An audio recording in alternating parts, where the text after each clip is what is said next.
a history, and a day like this is like, yes, there is those who have fallen that represent the club as well as, going to war for the nation.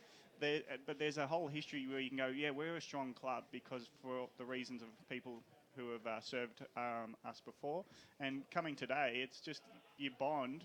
In football terms, it's about bonding with your mates. And so that's what, if you don't have that impression after a day like that that's what it's all about, then, what's the club there for? If it's not coming together with your mates. Ferny Gully, another one of the clubs who are participating in the 100 Jumpers for 100 years.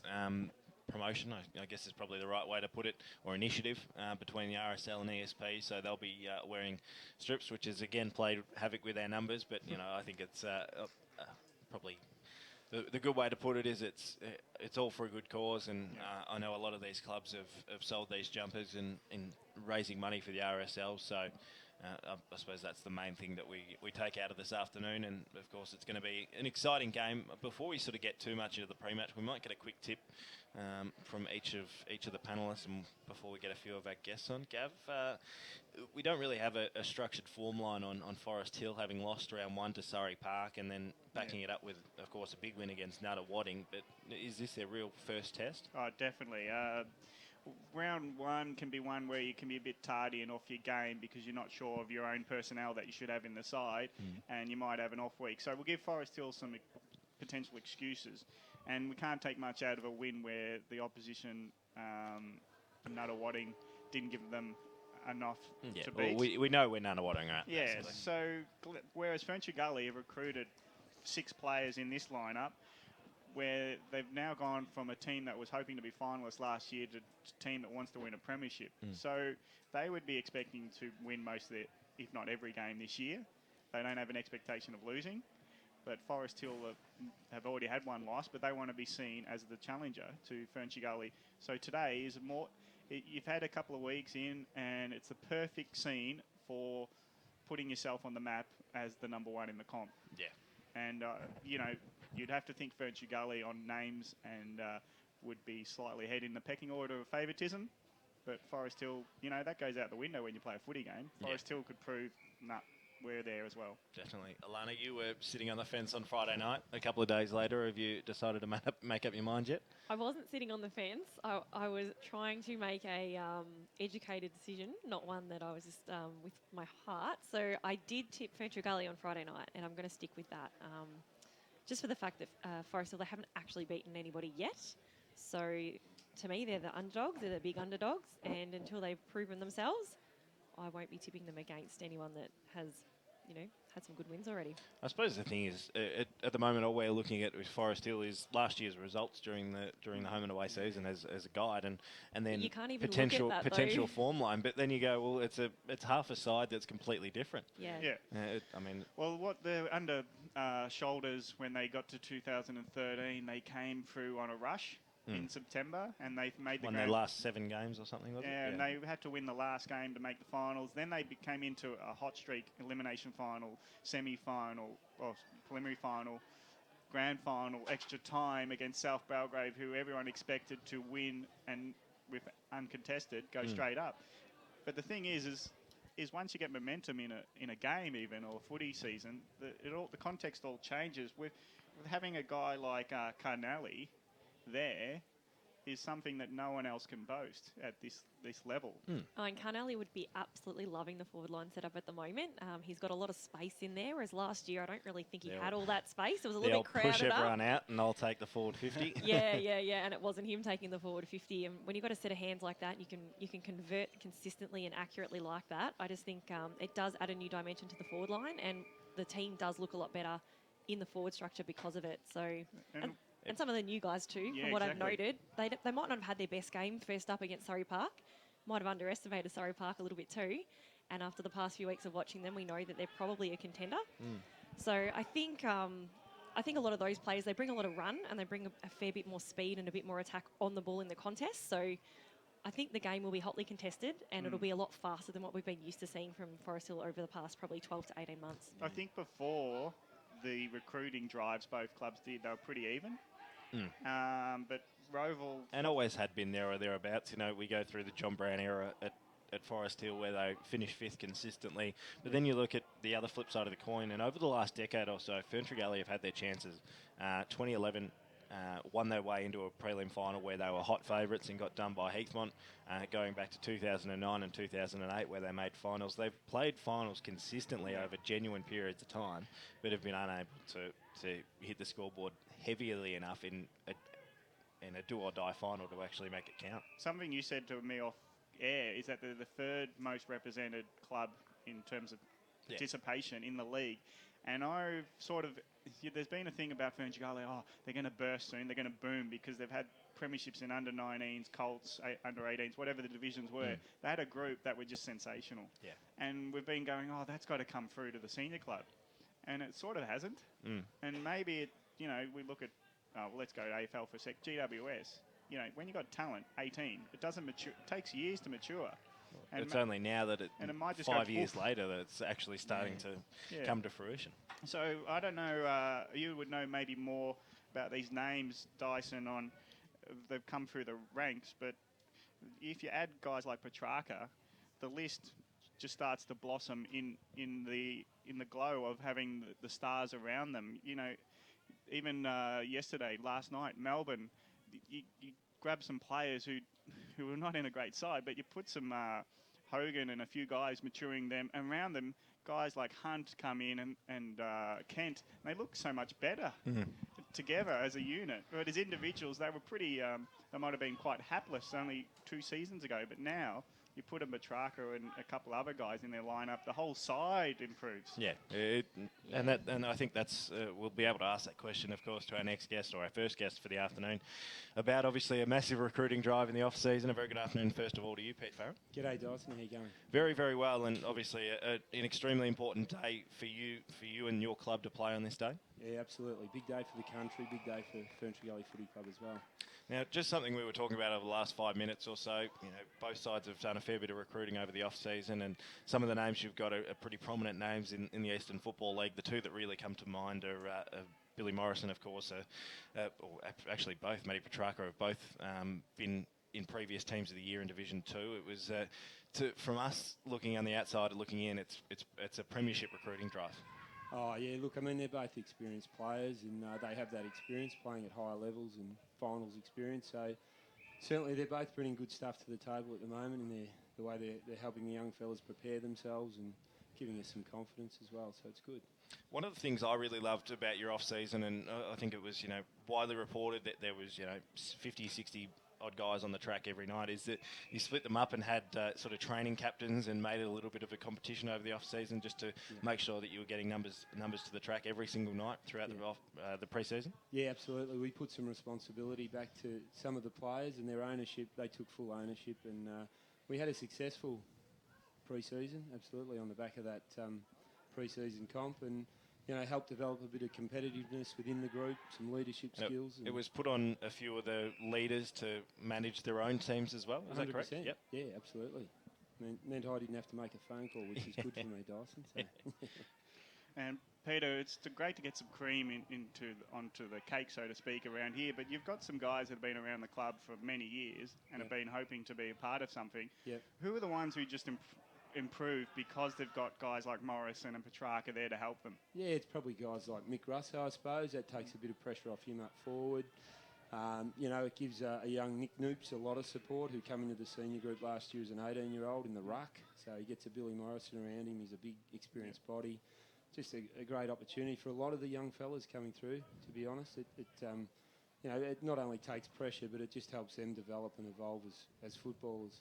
And your depth now, is it now a competition for a spot that makes you a better side as well? Yeah, it absolutely is. And I suppose if you can get yourself into that position, that's only healthy. It's a healthy competition for a spot. And as long as people are playing their roles, they're secure in their spot. Mm-hmm. Yeah.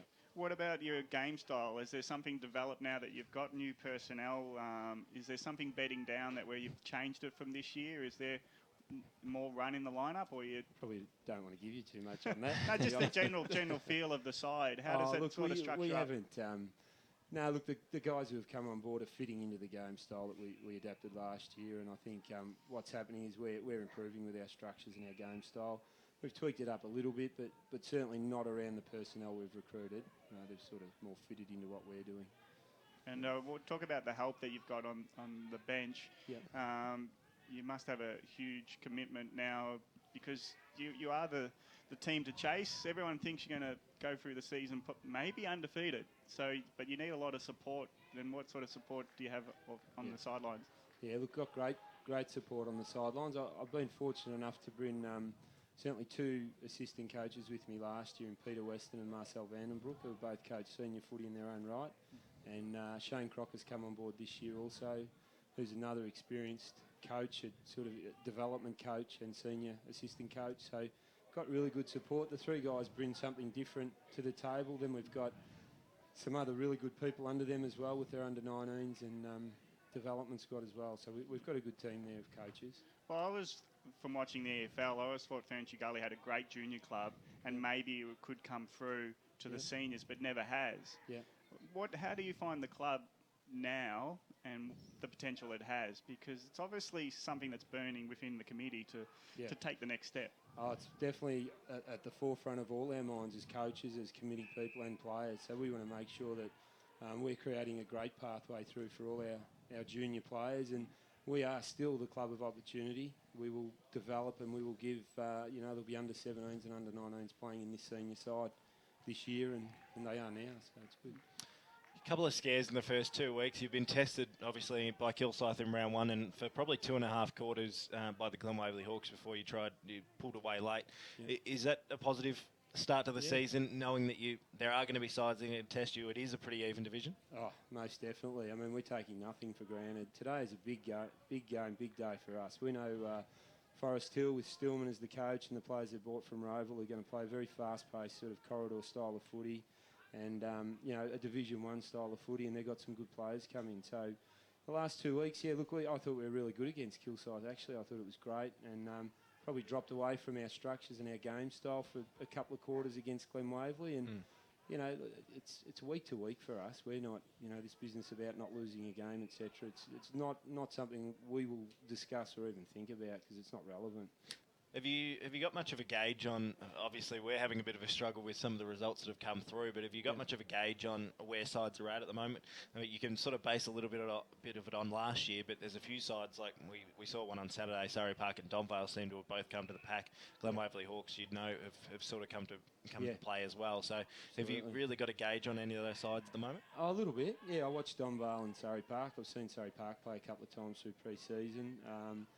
Again, they're both recruited well, some good key position players and midfielders. Donvale's got a good young ruckman there and, a good new coach in Five. So, again, their game style certainly changed from what they did last year. So we got a little bit of a handle, but, it'll unfold as we go and we just, again, take it as it comes.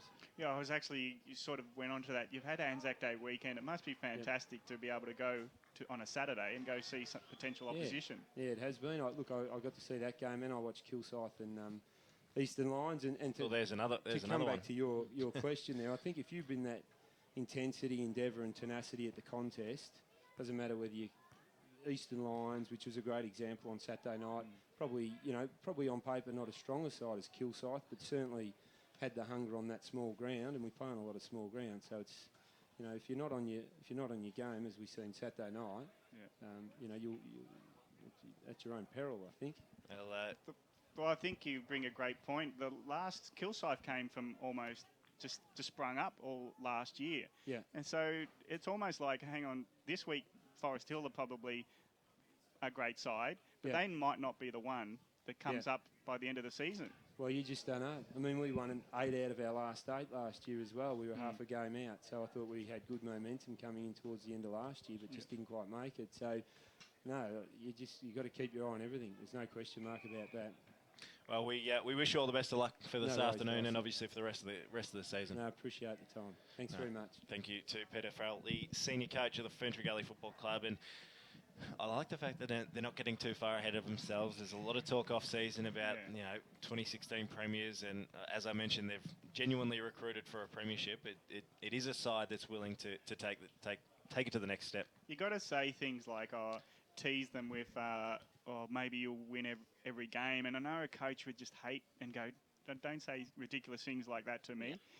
But it's what people on the outside who don't follow it that closely dare to say. Most definitely. I think too, I suppose the supporters would be hopefully wishing for that as well. Yeah, but he made a great point because it was almost a slap in the face. It's like, well, how dare I even say someone could go undefeated in a season? But that's the hype. Yeah, and it has been, from us and from external media as well. And one side is probably chasing him at the moment and hoping to take the 4 points this afternoon is Forest Hill. And joining us, the senior coach, Martin Stillman. A very good afternoon to you. Good afternoon. Media debut this afternoon in a game day, and probably a real test for your footy club to see, a bit of a litmus test to see exactly where you're at. Yeah, absolutely. It's one of those things. I think you really need to look at results after 6 or 8 rounds to get a real good handle across the competition. The Eastern Footy League would have looked at the results after round 1 and seen that Surrey Park had beaten Forest Hill. And probably thought, well, how bad are Forest Hill? How good are Surrey Park? Combination of both, etc. So, Division 4, it can fluctuate year by year pretty dramatically in terms of game style with new coaches and obviously recruits. So, credit to Surrey Park. Round 1, though, played very well and, they've had a great start to the season. And last week we played an undermanned Nuttawading that haven't had the best of preparations. So, a 56-goal result was pleasing just in terms of 4-quarter performance. But realistically, as I just said to the players, today's the day we'll know where we're at. And we've had a massive turnover of our list. 32 players from last year's moved out of the club. We've had 20-plus new players. And as I said, on a couple of occasions, I probably know more about the new recruits than the existing Forest Hill players, if that makes sense. So, look, it's a great challenge. Ferny Creek have recruited very well. They're very well coached. At their home ground on Anzac Day, you couldn't get a better test for our boys today. We're really looking forward to it. I don't want to harp too much on the Surrey Park result, but it probably was one that caught a lot of people by surprise, not expecting it, and looking at the ins for Forest Hill over the off-season. And we spoke to Scott Hamill on Sunday, and he actually said he wasn't all that surprised with the result. Were you expecting to take the points from Surrey Park early, or did they just take the fight up to you pretty quickly and you were sort of had a battle on your hands before you knew it?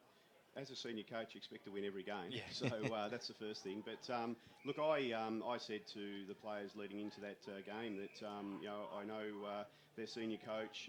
You look at the players that recruited in, and they're hungry. And round 1, any level, any given weekend, there's always an upset. I remember saying to my wife driving or just before I left to say, there'll be an upset in the Eastern Footy League this week. Hopefully it's not our game. Because on paper, I mean, you look at it, and it's really only what Surrey Park had produced in previous years because Surrey Park by name, Surrey Park by jumper, but this year they're a different footy club. And, credit to them, they played fantastically well. We played a reasonable first quarter. We stormed home with 6 in the last quarter, but our second and third quarter were very ordinary. And you can't win a game of footy at any level by playing 2 quarters of footy. And realistically, at the moment, I think you can throw a blanket over every team in the competition, bar Nuttawading with respect, because they're obviously starting a little bit behind the 8 ball with their preparation. So it's a really even competition, and there's not much between any team. And unless you give 100% effort on every day, you're not going to take home the 4 points.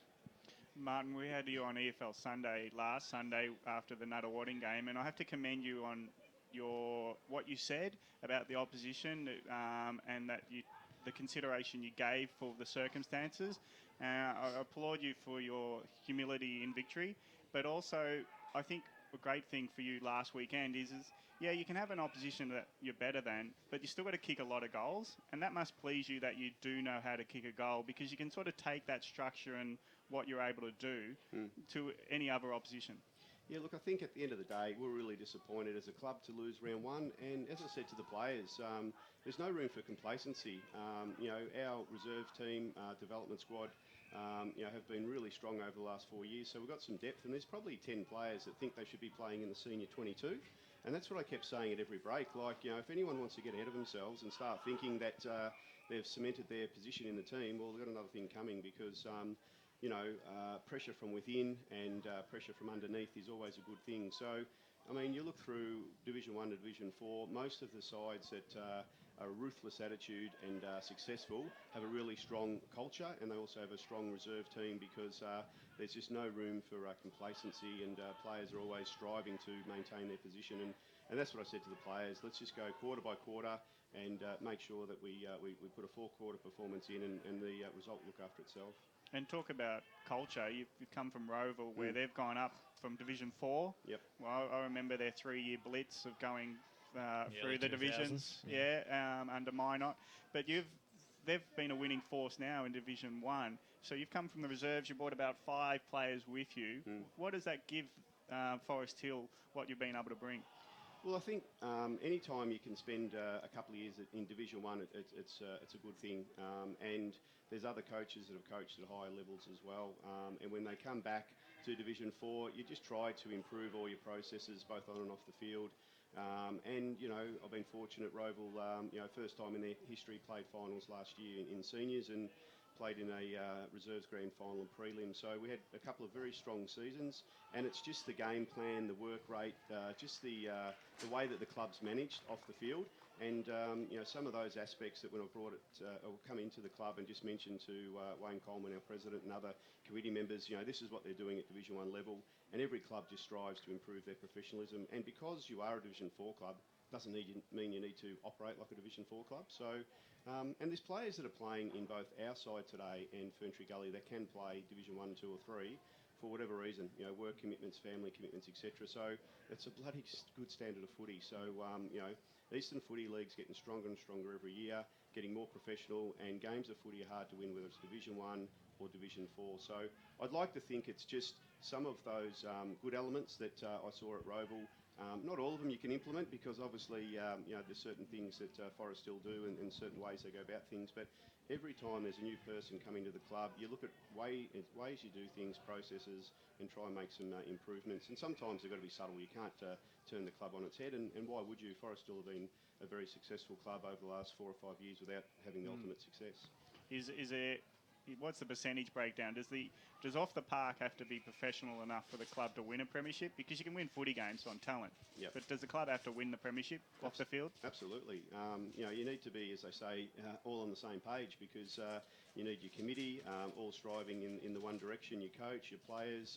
Players need to buy into the game plan, and it's not just what the coach and the players do. There needs to be support off the field, and to this point in time, everything that I've asked of the football club, they've provided to me, and I think that's the way it's got to be. You just open, transparent, your communication, and the footy club has had a rich history.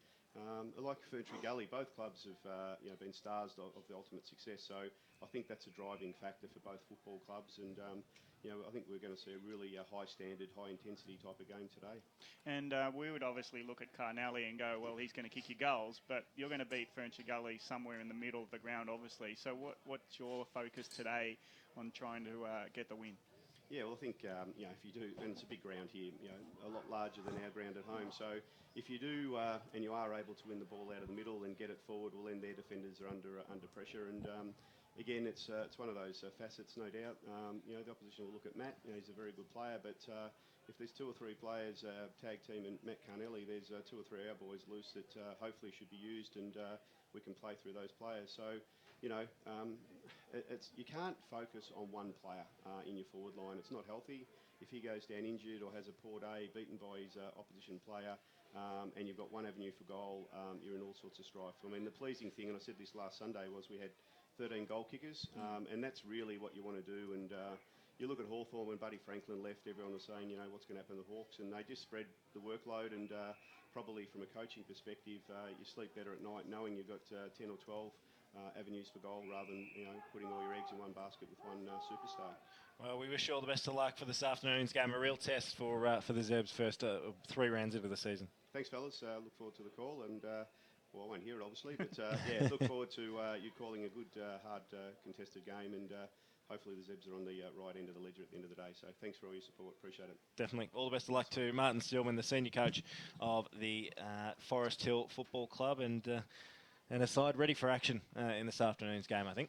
Yeah, I think they're. When you look at last week, Brett Adams kicked 6, Jake Rowe kicked 5, and Smythe kicked 4, coming from Roval with the coach. I'm not sure what sort of format their forward line goes by, but at least they've got plenty of movement and options at the forward line. So I'm excited to get because you just see Carnelli 22 goals last week, 29 for the season. Yeah. You just look at that and you just go, oh, hang on, is there only one guy playing? But it's obviously not that. So we get to see all of it today, which is great. Yes, one man who hoping that Matt Carnelli doesn't put another 22 goals through the Big Six this afternoon is the president of the Ferny Gully Football Club, Sam Cavaro. Very, very good afternoon to you, first of all. Good afternoon to you too, Dyson, and thanks for having us. Thanks for having us here. We're always rapt to come out here. It's not very often that we do end up coming out here because we usually hopefully spend most of finals calling Ferny Gully, and hopefully that'll be this year for you. I'm going to get a little bit off topic because during the weekend, I believe your son managed to help the Dolphins get their first win in about a season and a half. The Frankston Dolphins getting up over, I think it was Richmond at home the other night. Yeah, they were thrilled. They were just wrapped, the boys. It's saw the video. Time. You've never seen a song sung louder. Yeah, the boys were just fantastic on the day. Again, they gave the opposition a 5-goal head start in the first quarter, and I thought, oh, here we go again. But to their credit, they came back and won by a little over 2 goals. So I was just thrilled for them because they've worked so very hard to get to that particular point. And we will get back onto the club, but obviously Ben, a junior of the club as well, an Eastern Rangers captain, I believe, as well during his junior years. Probably, unfortunately, restricted in the height department, which has probably led him to go further and further, but still done a fantastic job down at the Dolphins. Yeah, he loves it down there. This is his 3rd year down. He went there straight after TAC. He started off at Box Hill and went down to Frankston just to see what training would be like. Yep. Loved it and said, no, I think I really want to stay at Frankston, and this is his 3rd year there. Really enjoys the company of the boys down there, thinks it's a great club environment, and to his credit, he's developed some really strong relationships with the boys, and he just loves it. He just loves playing footy down there. No, that's exactly what we want to hear. Getting back onto, obviously, the matters at hand and the matters here at Ferny Gully, a big week for the club and, a chance to really make the most of a showcase game and really honour the Anzacs and all the rest of it on a Monday afternoon. Yeah, this is just fantastic. To have an Anzac Day game with this weather, it is just brilliant. We couldn't have asked for anything more. We're very grateful to Forest Hill for agreeing to have the game on a Monday, and as you can see from the crowd, this is a great testament of local community football. We're really thrilled to be able to advertise the game as being a local community sporting club here in Ferny Gully, so we really want to promote ourselves as being the club of choice in the local area. Yeah, it's a very interesting club because I suppose in the last 10 years, I don't remember exactly the dates, Ferny Gully Juniors were a powerhouse, and now the Ferny Gully Club's the Eagles, and this pavilion here is probably less than 10 years old. I don't know if you can tell me, but a lot's happened for the senior club. Yeah, look, definitely. This pavilion here has been here since the early 1980s, and it was built by the actual committee and the members at the time, together with local council. Oh, did you not? Close, Gav. No, but was there something that happened recently where it got expanded, or am I got it wrong?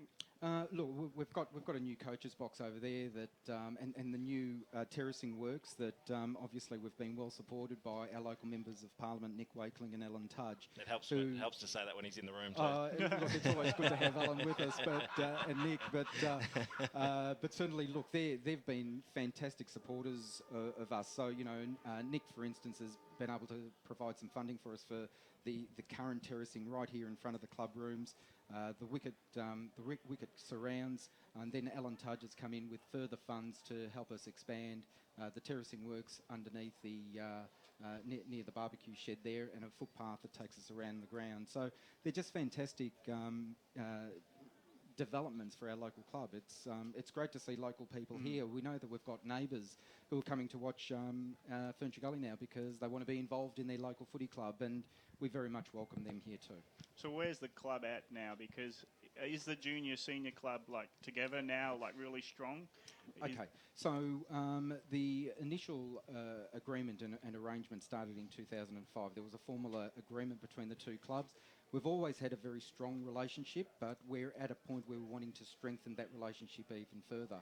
So earlier on in April, we had a special general meeting of both clubs where we're promoting the concept of Ferny Gully football as a concept, which basically means the establishment of a board that oversees all aspects of Ferny Gully football. So that was unanimously agreed. So that's the next piece of work over the next period of time for us to establish a board, thinking forward in terms of where we want to be in future. We're very lucky. We've got 20 teams at the junior club. We've got 2 girls teams. We've got an all abilities team. We've got 2 netball teams.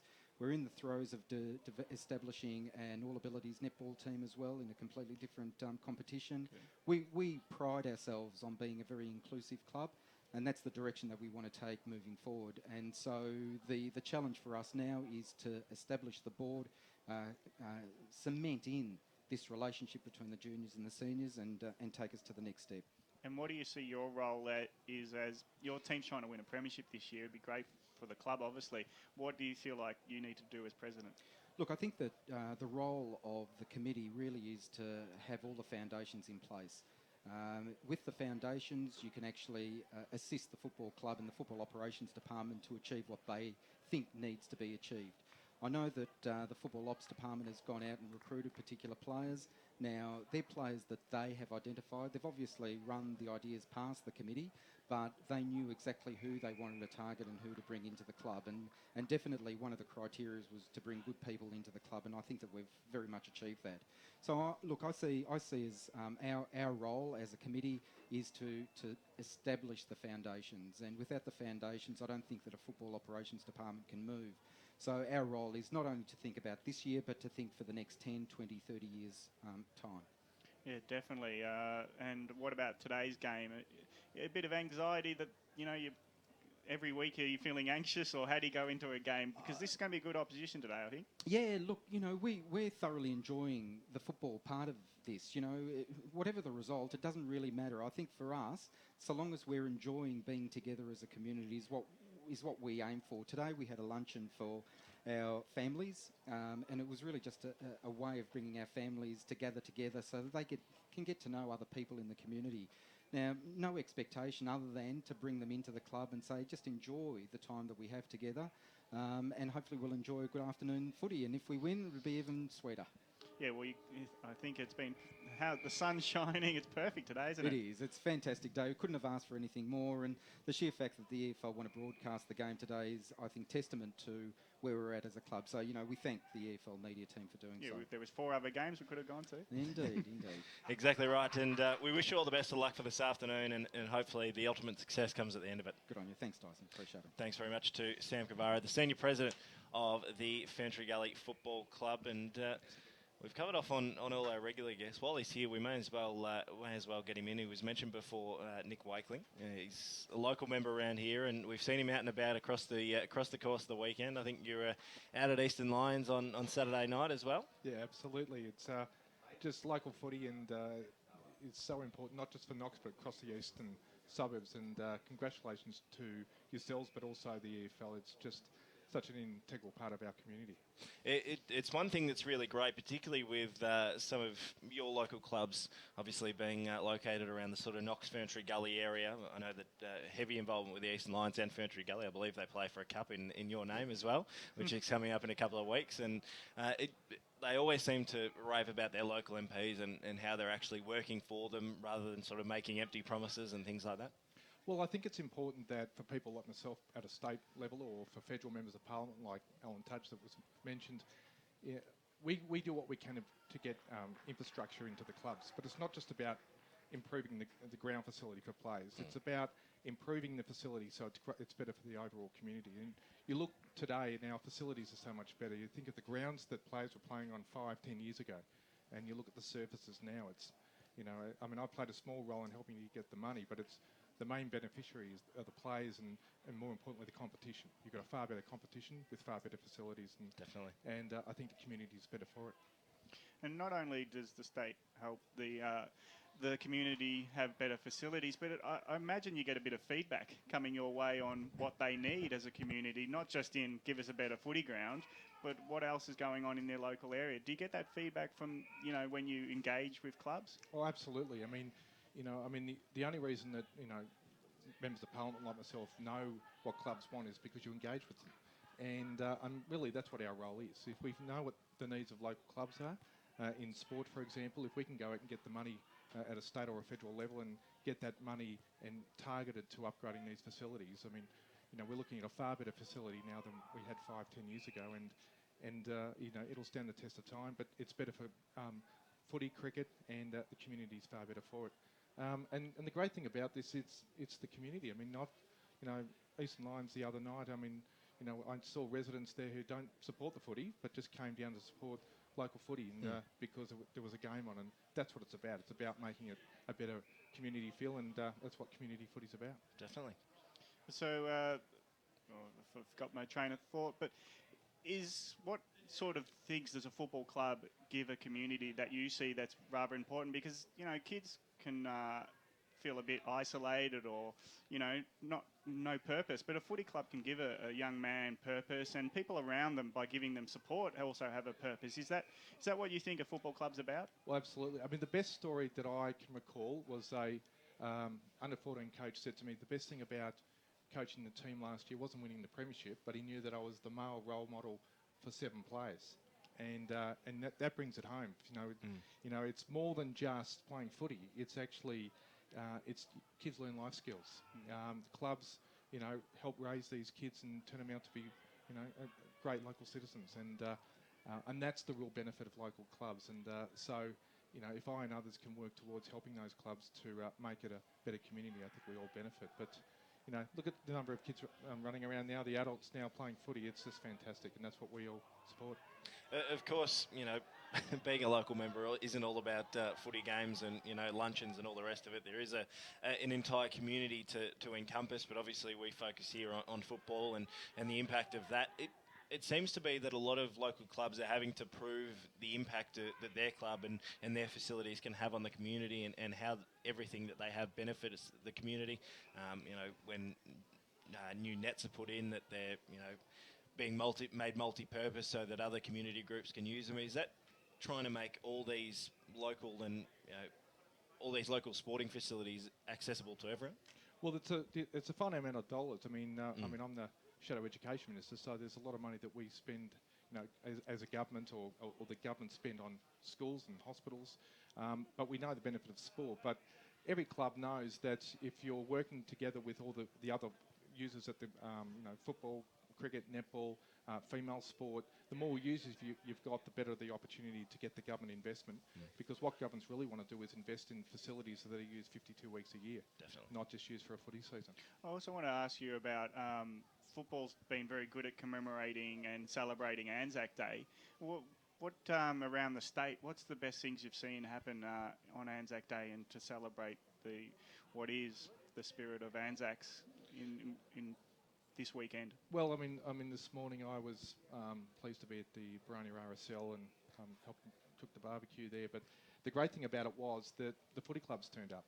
There were, there were under 9s there, kids in their club jackets, and people were there of all ages paying respects. But clubs, this club here, for example, this morning 150 members of the Ferny Creek Footy Club met and walked up to the local service they had up in the quarry up in the hill. I mean, a club generated that, and the club's instilling a sense of pride.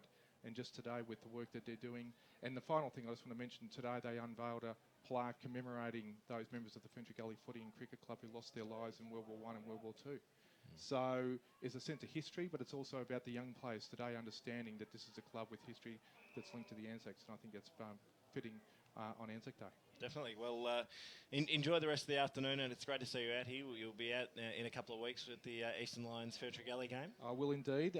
But today I'm very pleased to be backing the Gully, but as a sponsor here and also at Bonturna South and Knox and Baroni, are just pleased to support local footy. Are you spreading yourself too thin? I know you're being a politician, but come on. You've got to support local footy. So but congratulations for everything you do. This is really important. And I travel the state, talk to a lot of leagues in the country, and they all talk about the AFL and how great it is. So that's a testament to the work that you and others do. No, we certainly do appreciate that. Thanks for joining us this afternoon, Nick Wakeling. It's a pleasure to always get a special guest on, and obviously a guest at the luncheon here at Ferny Creek this afternoon. It's always a pleasure that you can get someone like that to come in and chat not only just about football but about the community in general. Definitely, because all sporting clubs rely on a bit of help. And if you don't have the communication network open, you'll never get the things that these improvements. I actually haven't been here for a year or so, but seeing concreted pavilions and whatnot, it's quite impressive. And I know it's only Division 4, but this represents Ferny Creek beautifully. So it's just a nice facility. We've got the trees that line around the oval. It's actually very pretty around here and very accessible to all. Always been a quality junior finals ground as well. It's plenty of space and a great community facility as we take a look at what's happening in the reserves game. Currently, Ferny Gully have just kicked a goal, I believe. I wasn't actually watching, but Ferny Gully now 8 points up, 8-6-54, Forest Hill 7-4-46. 8 minutes gone, final term. Just noticed that there's a Forest Hills on the scoreboard. Yes, we noticed that very early on. I think it makes it more. It brings up the value of Forest Hills. It's the name of the local retirement village around Forest Hill, isn't it? Or is that what you're saying? Forest Hill used I'm having to... a look at some of these reserve players out there. They're not far off the mark. Exactly. It's a fair call, actually. Well, Forest Hill, they've had experienced campaigners, shall we say? Yes. Some of them were experienced But they don't campaigners get- in World War II. Am I not allowed to say that on the radio? When The they- reaction. a bit late now. It's copped a fair bit of reaction I know. from the When from they- the back blocks. When they get a paycheck, it's called a pension. Yeah. I think it's the echoing That of the might room be as how well, we- which seems to get. That might be how they hitting get through around the mic. salary cap too, right? That's it. It's a pension. It's not the a veteran, the veteran players. Yeah.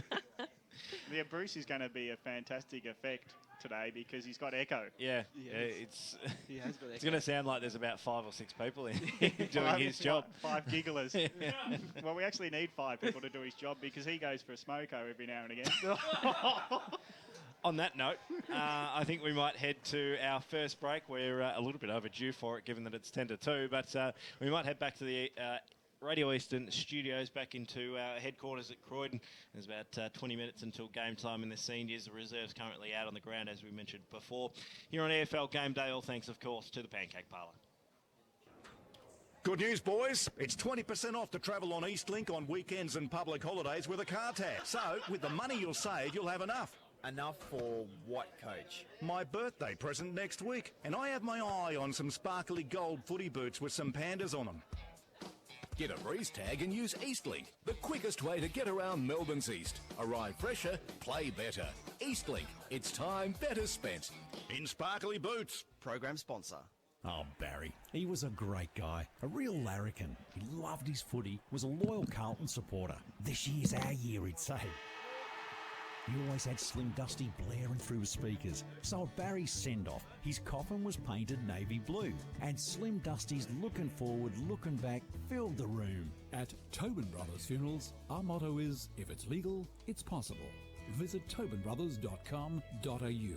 Tobin Brothers Funerals, celebrating lives. Program sponsor.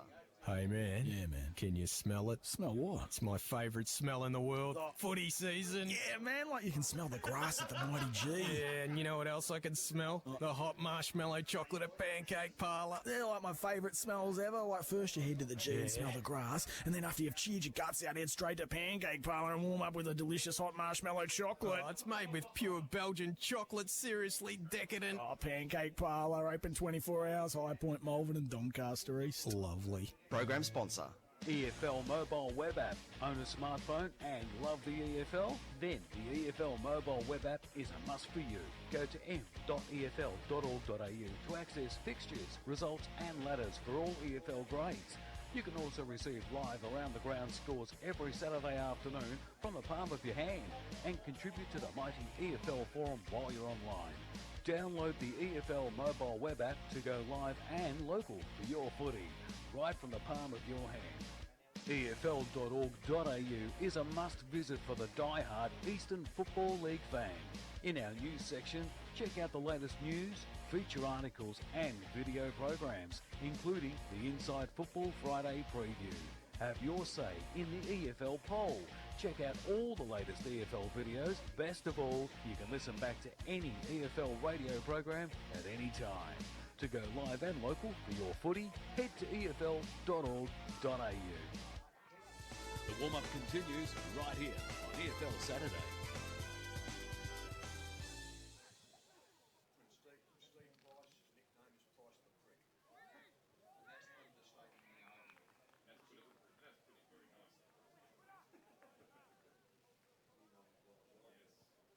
Radio Eastern 98.1, and we're back with the team out there at Ferny Gully. You're there, boys.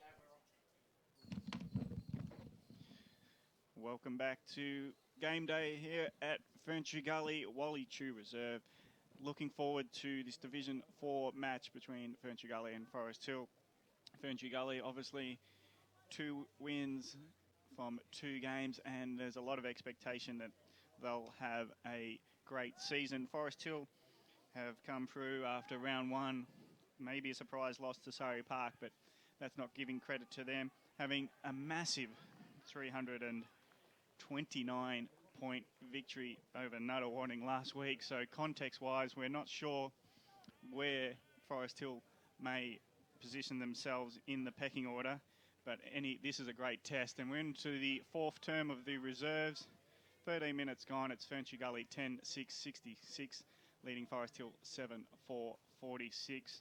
So we're heading towards 6 minutes to 2 now, and so we're probably going to wrap this game up pretty soon. They'll probably have a few more minutes left. Yeah, 5 more minutes left, isn't it? Well, don't they have to end the game at a certain time before the seniors? I think, well, normally it's 2:05, but they'll probably end it earlier with the Anzac service, so we'll see how it goes. Yeah, so I'm not sure what the process today is, whether they'll have a bugle player again, because it's been a great feature of all the Anzac games this weekend. How many games have you been able to get out to? Oh, I went out to Baldwin on Saturday and had a look at theirs. Watched the reserves. My brother was umpiring in it. And, so they recognised the Anzac commitment pre-game of the seniors, which is good. They had the bugle. They had the bugle playing the anthem. The last post and whatnot. So it was a great. It's great. This weekend is a great weekend for football, and even if I go off topic a little bit, yesterday I was umpiring in junior games, and even all our junior games, every game that I was at the ground with, they commemorated the Anzacs with the last post and the ode, which was very well. It's a very how we say, a good service to commemorate all those who have fallen for Australia and New Zealand. Well, the interesting part about it is that our respect and the ability of the people to understand the last post, how the bugle plays, and then we have a minute's silence, and then the bugle. Yeah, the reveille or the roost or the rouse, whatever. It's because go on. No, what you're saying is in that it goes again, and people realise that I suppose it's more than just a minute's silence, not to interject by yelling out or to... Because I remember as a junior, I went to a VFL game, and that's just showing my age a bit. And in between the last post and the silence, there was a few people who wanted to shout out, "Go," whatever the side was, I won't say. Yeah. And I think we've gone beyond that. We have gone beyond that. It's more of a mark of respect now for everybody as well. We've now matured that well.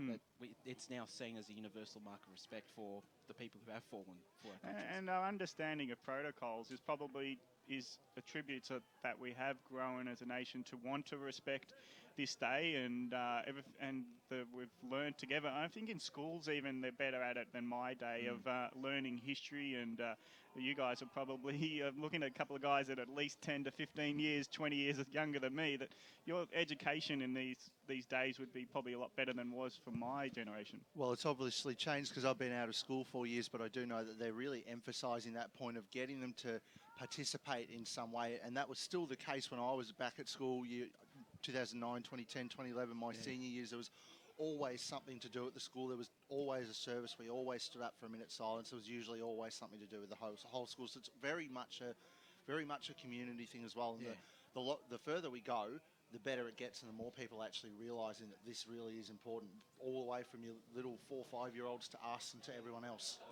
It was funny, we're talking about World War I being over 100 years ago, Gallipoli 101 years now. You almost think significance could potentially be less and less, but people actually understand that there's something more tangible from what was a part of our history now that we actually celebrate our nation on this day as much as we do on Australia Day. It probably gives us probably more patriotism for Australia on a day like today. I think you've got it spot on. I think there's more celebration and more commemoration and more realising that we're very lucky as Australians to be able to have what we have now, and everyone that has gone off to help serve overseas. My grandfather served in World War II, so there's a connection there. Everyone's starting to realise it. I think it comes down to the families as well. Families that have had people, say, serving will pass the stories on to their kids. That goes on to the community, and there's a bit of a chain reaction. Yeah, and it's now football has got a great ability to bring the community together and to be that tangible link to such great events that commemorate Anzac Day. So it's a fantastic to be at a football ground actually after all the dawn services that were in local communities or services that were during the day. It's great to be at a football ground where you can just keep that momentum going.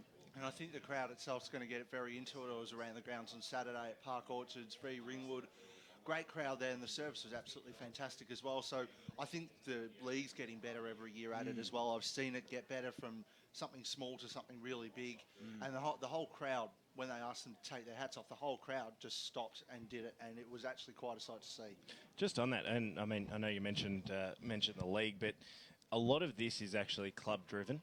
The amount of work that they do internally with the local RSL and with their players is all club-driven. And the clubs that do it particularly well, Ferny Gully's one, Templestowe's another. They all head down to the dawn service and then they all come back for breakfast at Templestowe. Blackburn do the same thing. They consistently, year after year, make it, particularly for their under-19s kids, a really important day on the calendar. And I think the clubs that do host on Anzac Day particularly are the clubs that do things really well, and they make sure they honour the day and honour playing on the day at the same time. Do you think the clubs improve their organisation by getting involved? Because the day forces you to be committed to doing a good job. Like, you wouldn't want to not be organised and have people available. It's almost like if you put yourself on the line to commemorate the day or get involved, you have to do it well. Oh yeah. From that point of view, and thus your organisational skills improve. Just from the pressure that gets put on about not wanting to. I know there was a few clubs that had issues in terms of when national anthems were played and when last posts were played and a few things like that, which always doesn't help. But I think it really identifies when clubs do it really well. I don't think you berate clubs that do it poorly, but I think you really acknowledge the clubs that do go the extra mile, and they bring in local members of their RSL, return servicemen. They bring in guys that have been around the club for years and years who have some link back, and the president gets heavily involved, and they get a bugler in rather than playing it over a PA, and just little things like that make all the more impact. And with I reckon a side little comment here. Is it bugler or buglist? Bugler. It's not something I've been thinking about too much, so I can't really help you. But there's 44 clubs now, and I reckon in my time and your time, Dyson, that we're probably at a peak of best run club time ever. Like, there was always a few clubs you go, oh, they're not doing this, and, they don't have the ability to do that. But at the moment, you look at Ferny Gully, for instance, all the Division 4 clubs are much better organised and committed to the cause than they've ever been. And over the time, and you probably agree, and I suppose a few people here would agree, that Ferny Gully were one of those clubs going back maybe a decade. And, I think footy goes in swings and roundabouts. We're obviously seeing with a couple of clubs that they're going through their struggling times, and Nunawading's one of them, not through, any fault of their own, the guys that are there now, but, they've inherited a club that's got some work to do, and, that always makes it hard, but it makes you, I suppose, appreciate the good things, and that's what a few of these clubs will do. I mean, you look at Surrey Park and Donvale. There's two perfect examples. If they taste success, even if it's finals, even if it's a grand final, whatever it may be at the end of the year, however success looks for them, it'll taste even sweeter knowing that 5 years ago they were coming off a 3-year losing streak. And last year, I reckon, I watched Kilsyth play, and I thought, actually, this is as good as Division 4 I've ever seen, and they're not even the premiers or potential premiers when I saw them.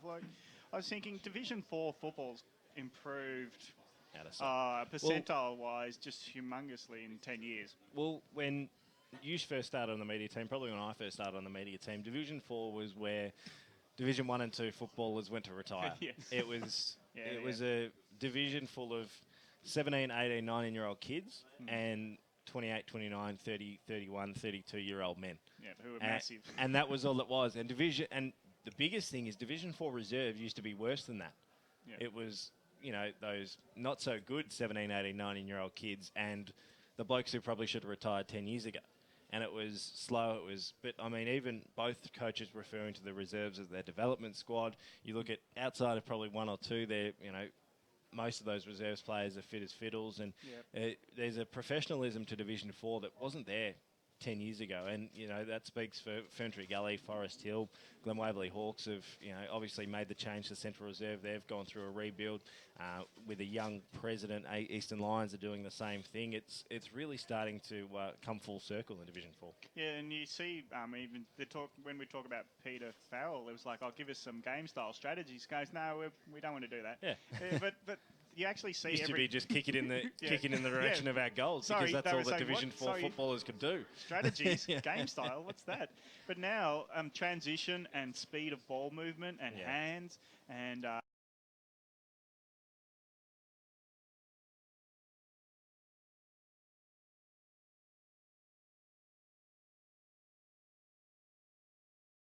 one of the things that Aaron Kirkby-Rodier pointed out, he sort of looked at the game and looked back at me and he said, "I can't believe the standard." And that was Division 4 reserves of two sides who over the last few years have really struggled. So you're not even talking about the best of the reserve sides.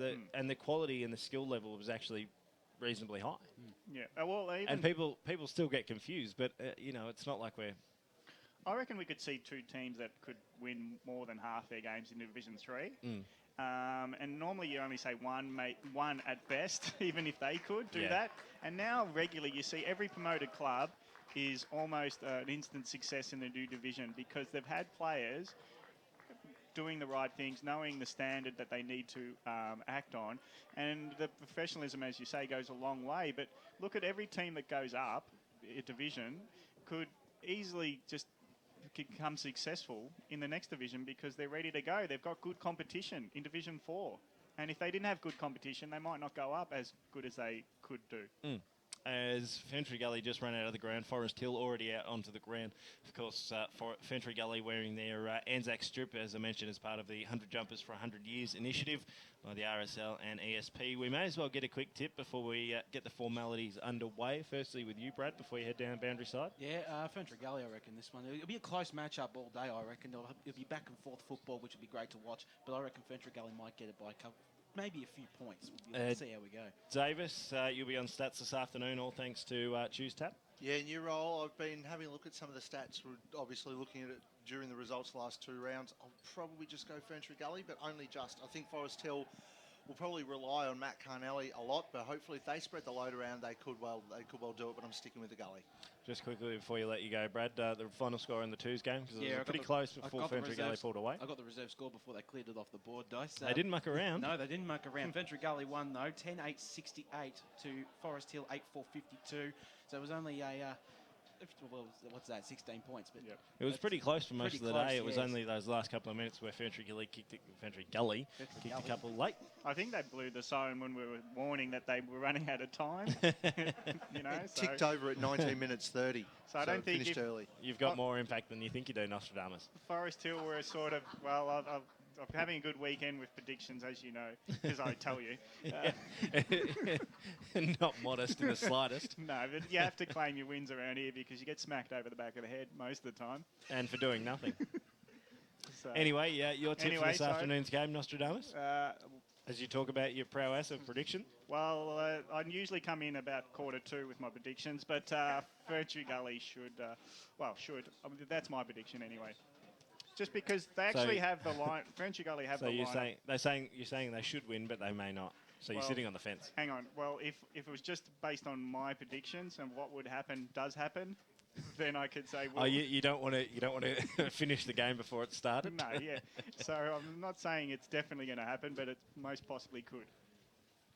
I'm just looking for a thumbs up from Alana on the Ferny Gully burger. She's halfway through. It's obviously it's a lot better than the Mitchum burger, which she berated during the week. Spill it on the floor. It's gonna need a new polo by the end of the burger because it's gone halfway down the front of it. But a lot better than Mitchum is what we're hearing at this stage. Yeah, she's actually biting into the fingers as we speak. It's just so enjoying. I'm not sure if I approve of the background noise in this room. It's very echoey. Yes. Every time there's something said in the back, even if you don't have a microphone on today, you're certainly going to have your say. You just need to scream over the back of the top of one of the guys.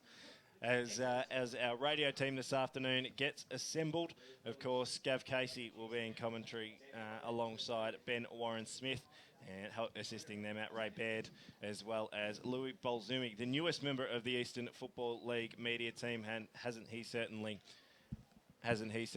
made the most of his time with the Eastern Football League? Finally put on a media polo for the first time, and we may as well get your thoughts on that.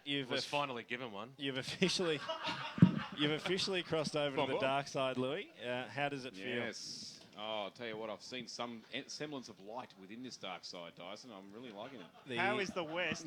Yeah, how does East? the Eastern Football League black compare to the WRFL blue? Oh, it fits me at least. That's the main thing. So you have the option of large or large. And I said, I only take a large, so that's okay. That was a very diplomatic answer. No, very, very lovely. I'll hand over to our call team this afternoon, led by broadcast manager Ben Warren-Smith again for the second time at this weekend. A very good afternoon to you, mate. Good afternoon, Dyson, and good afternoon to all our listeners out there. A great pre-match by everybody, having a bit of fun up here, up at Ferny Gully today. It's been a number of years since we've been here, and we've been very excited having this penciled in for a number of weeks now for the big Anzac Day clash between Ferny Gully and Forest Hill. It should be an absolute ripper. Both sides lining up for the Anzac Day tribute now. So we'll cross down Boundary Side, and looking forward to hearing the last post for one more time on Anzac Day.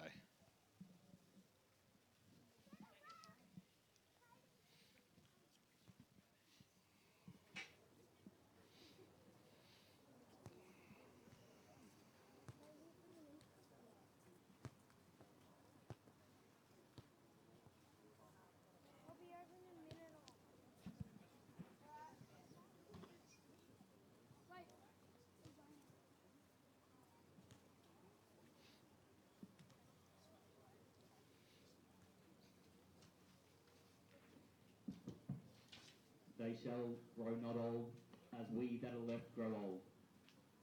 Age shall not weary them, the years condemn.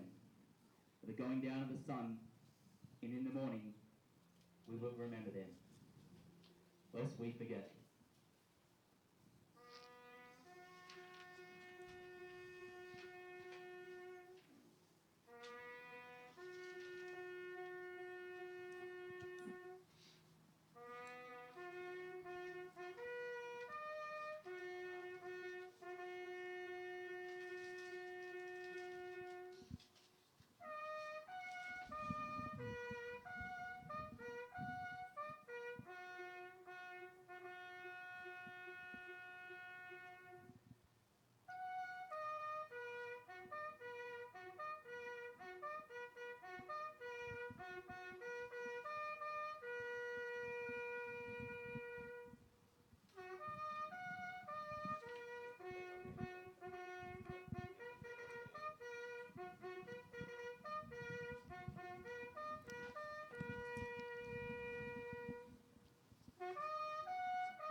Well, there it is, a fantastic tribute to our Anzacs past and present, Gav Casey, and we're rapt to be out here today for the big Division 4 clash. It's 1v4, Ferny Gully versus Forest Hill, and sure to be an absolute ripper on a sun-drenched Wally Chew Reserve. We love saying that name, and we've got the best spot in the house as well, right in the wing position. So looking forward to what this game is going to bring to us. We've had big raps on Ferny Gully right throughout the pre-season. We know how good they were in the back half of last year. Forest Hill, well, they've been a magnificent performer in this division for a number of years.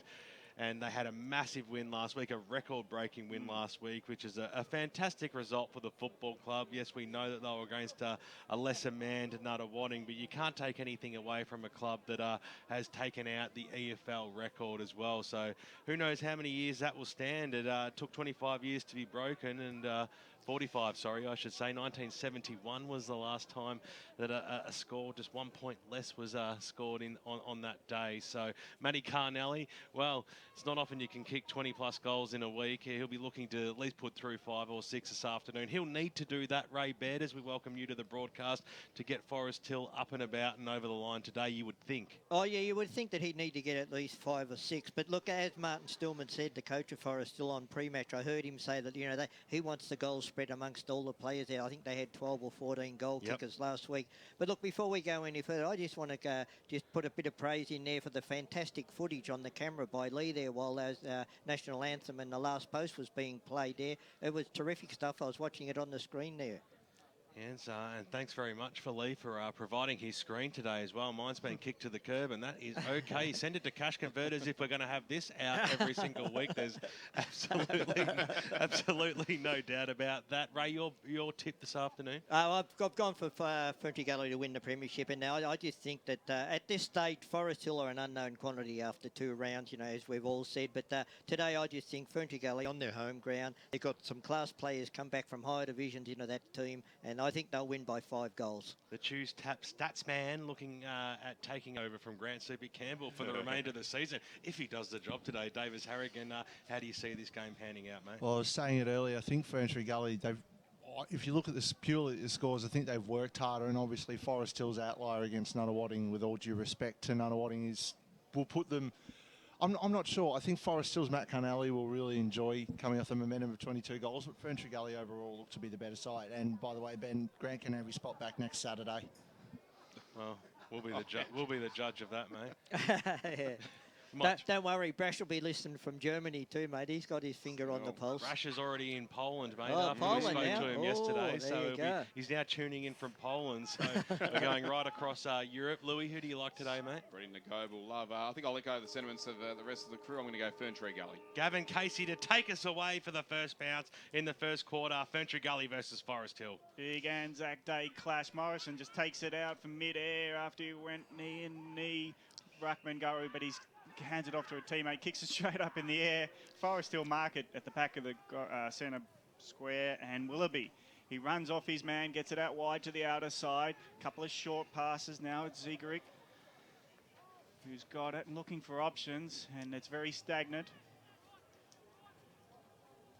Ball's just a high, hopeful one inside 50. The contest with about 5 going up, and at ground level, it's Goodman.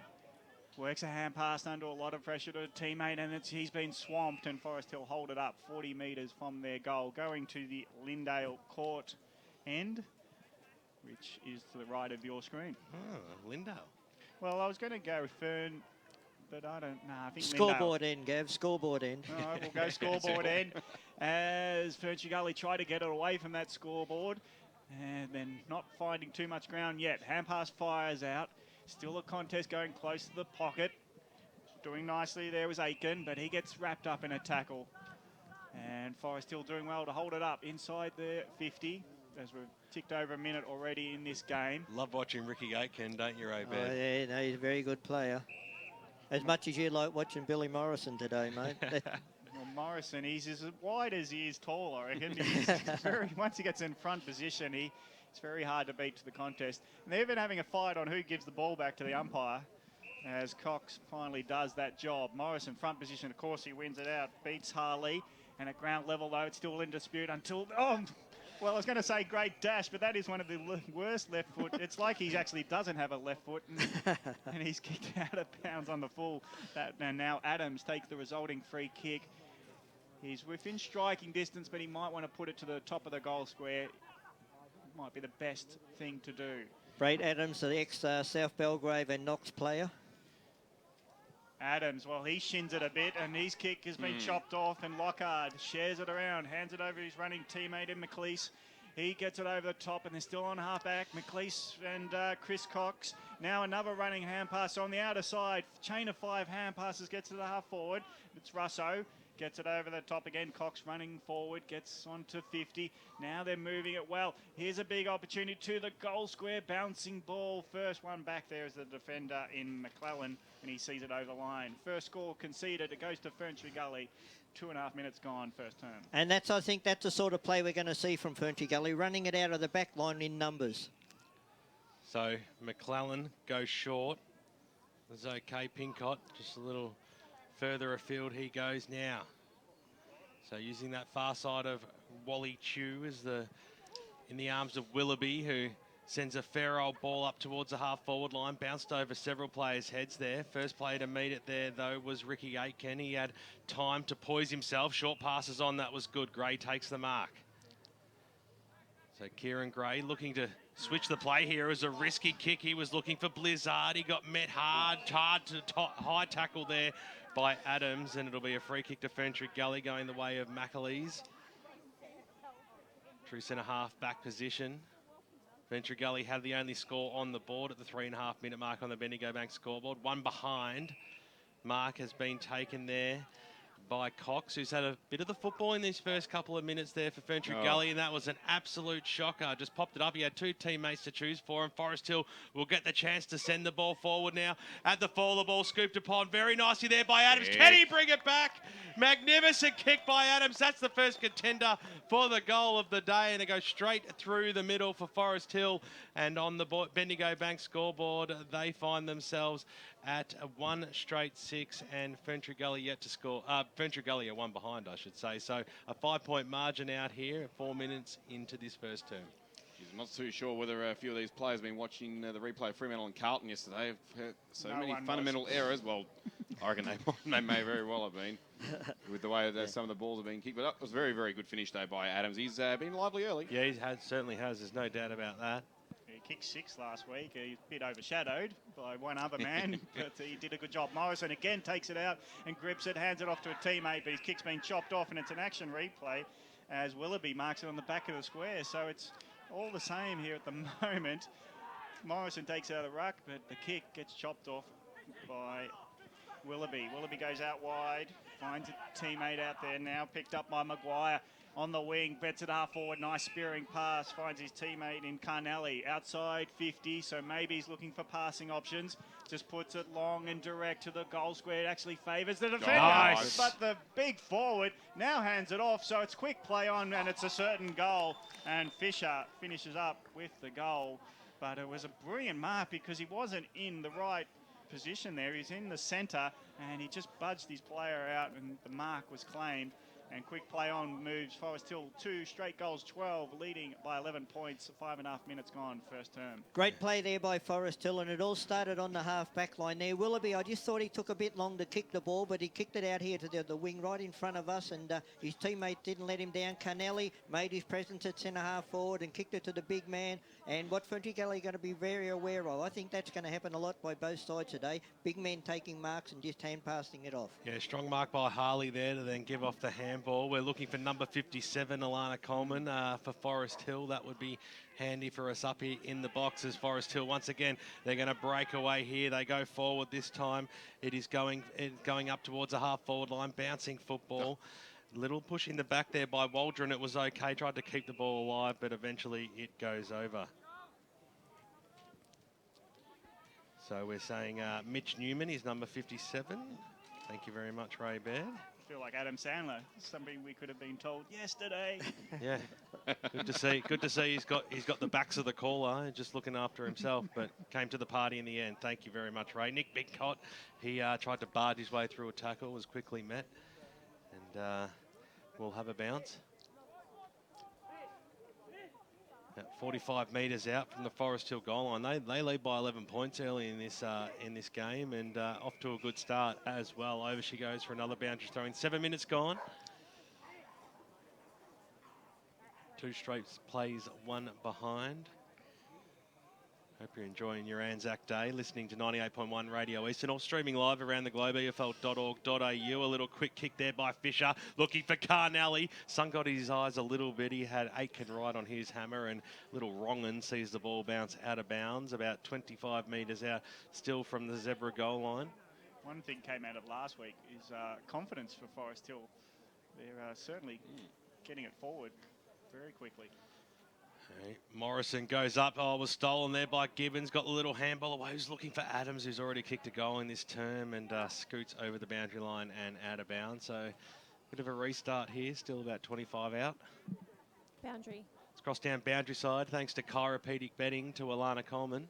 You just already noted that from round 1 to this round, Forest Hill have got a lot more forward pressure on, and we're actually competing across the half-forward line. So if they can do that, I think they'll be much more competitive this week, because Ferny Gully have a really, really strong half-back line. Well, the Eagles are going forward, looking for Kennedy. He had the front spot. He goes after it. Sam Crocker couldn't pick the football up. Little handball away, and now through Pincott. The Zebras have a little bit of time. Got away from Caligari.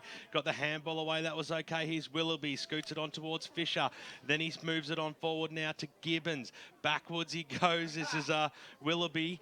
Well, they're mucking around with a little bit, Forest Hill, but they've still got the time. Willoughby scrambles a kick up towards, well, it only gained about 10 metres in the end, and now the Gully, they've got another chance here through the middle of the ground. They've got the chances up forward. The kick goes inside forward 50 now, looking for Petrarco. Might have been held without the football. The umpire said it was play on. The Zebras, little handball over the top there by McClellan. It's risky football. Another handball back into play, and they'll use the member stand of the ground. You would think here as the handball just went into fresh air.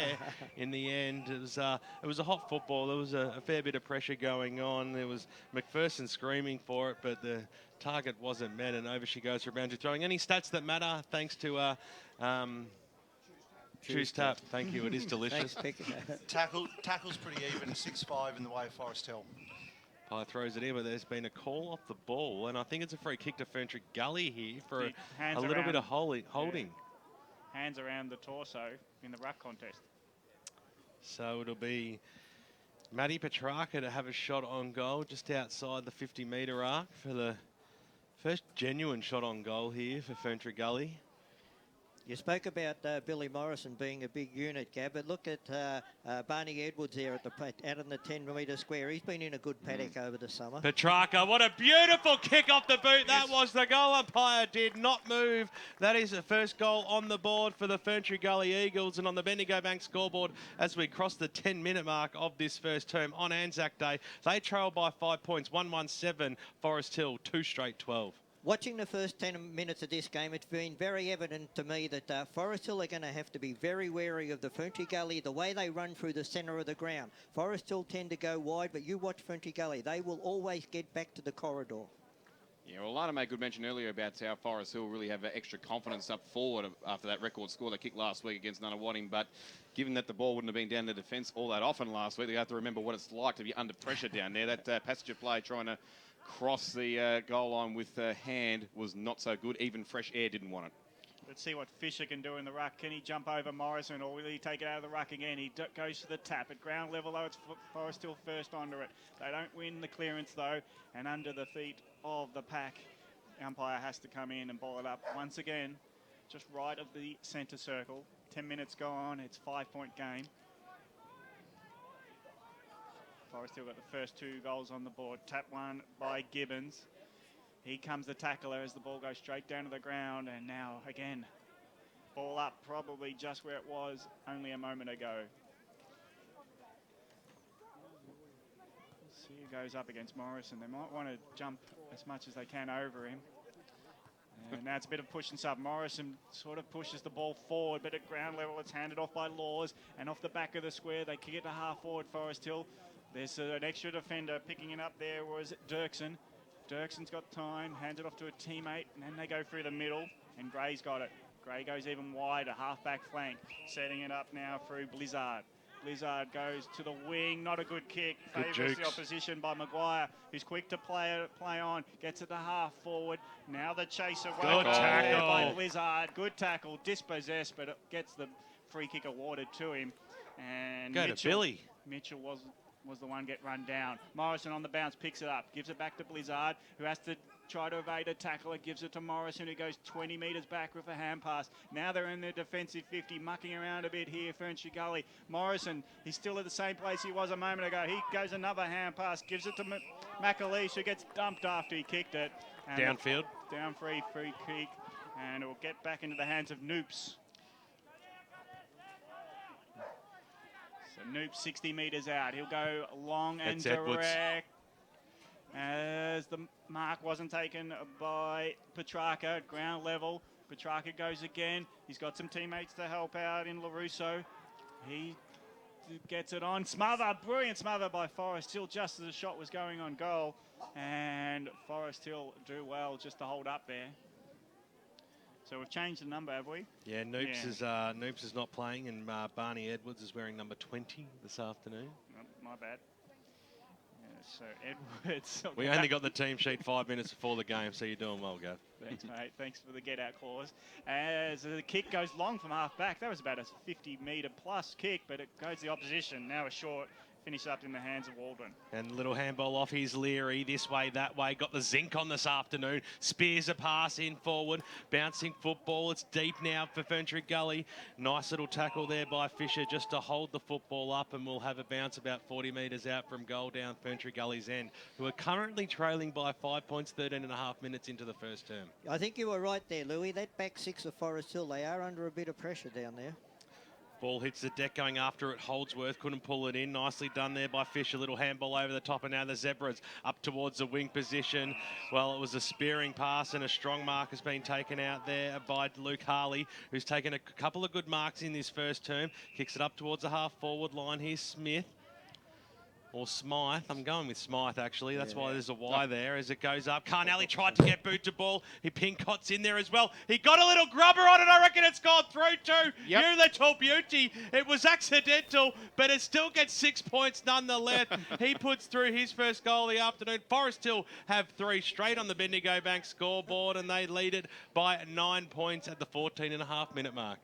Oh, some fantastic kamikaze work there from Carnelli. He is in ripper form with the 22 goals last week, 30 now for the season. But Ray, touching back on the point about the back six for Forest Hill, they're probably lucky that they were able to get that rebound eventually, because I noticed that was Scotty McPherson caught out back there up against his opponent in Lachlan Kennedy. Was very flat-footed when he saw the ball come probably within 5 metres of himself, and was very reactive instead of proactive to try and go after it and shut it down when he probably did have Kennedy well held. So they've got to be a bit more switched on than that, but fortunately at least their forwards are doing the job for them. Got a bit of an unnamed soldier here in terms of who kicked the goal, but a free kick goes away for Shepherd and goes to Ferny Gully. It was Pincott, I called it. Yes, Pincott was Good on you. Watch the game, mate. Oh, you're throwing me under the bus. Claims it late, but Morrison got the free kick in the middle. And at half forward, it's Forest Hill who take a mark on the outer side, close to the boundary. They're trying to set up for a goal. The leading effort from Edwards. He goes to the line, keeps it in front of himself, but he's got a lot of pressure on him, and it's out of bounds. 40 metres out.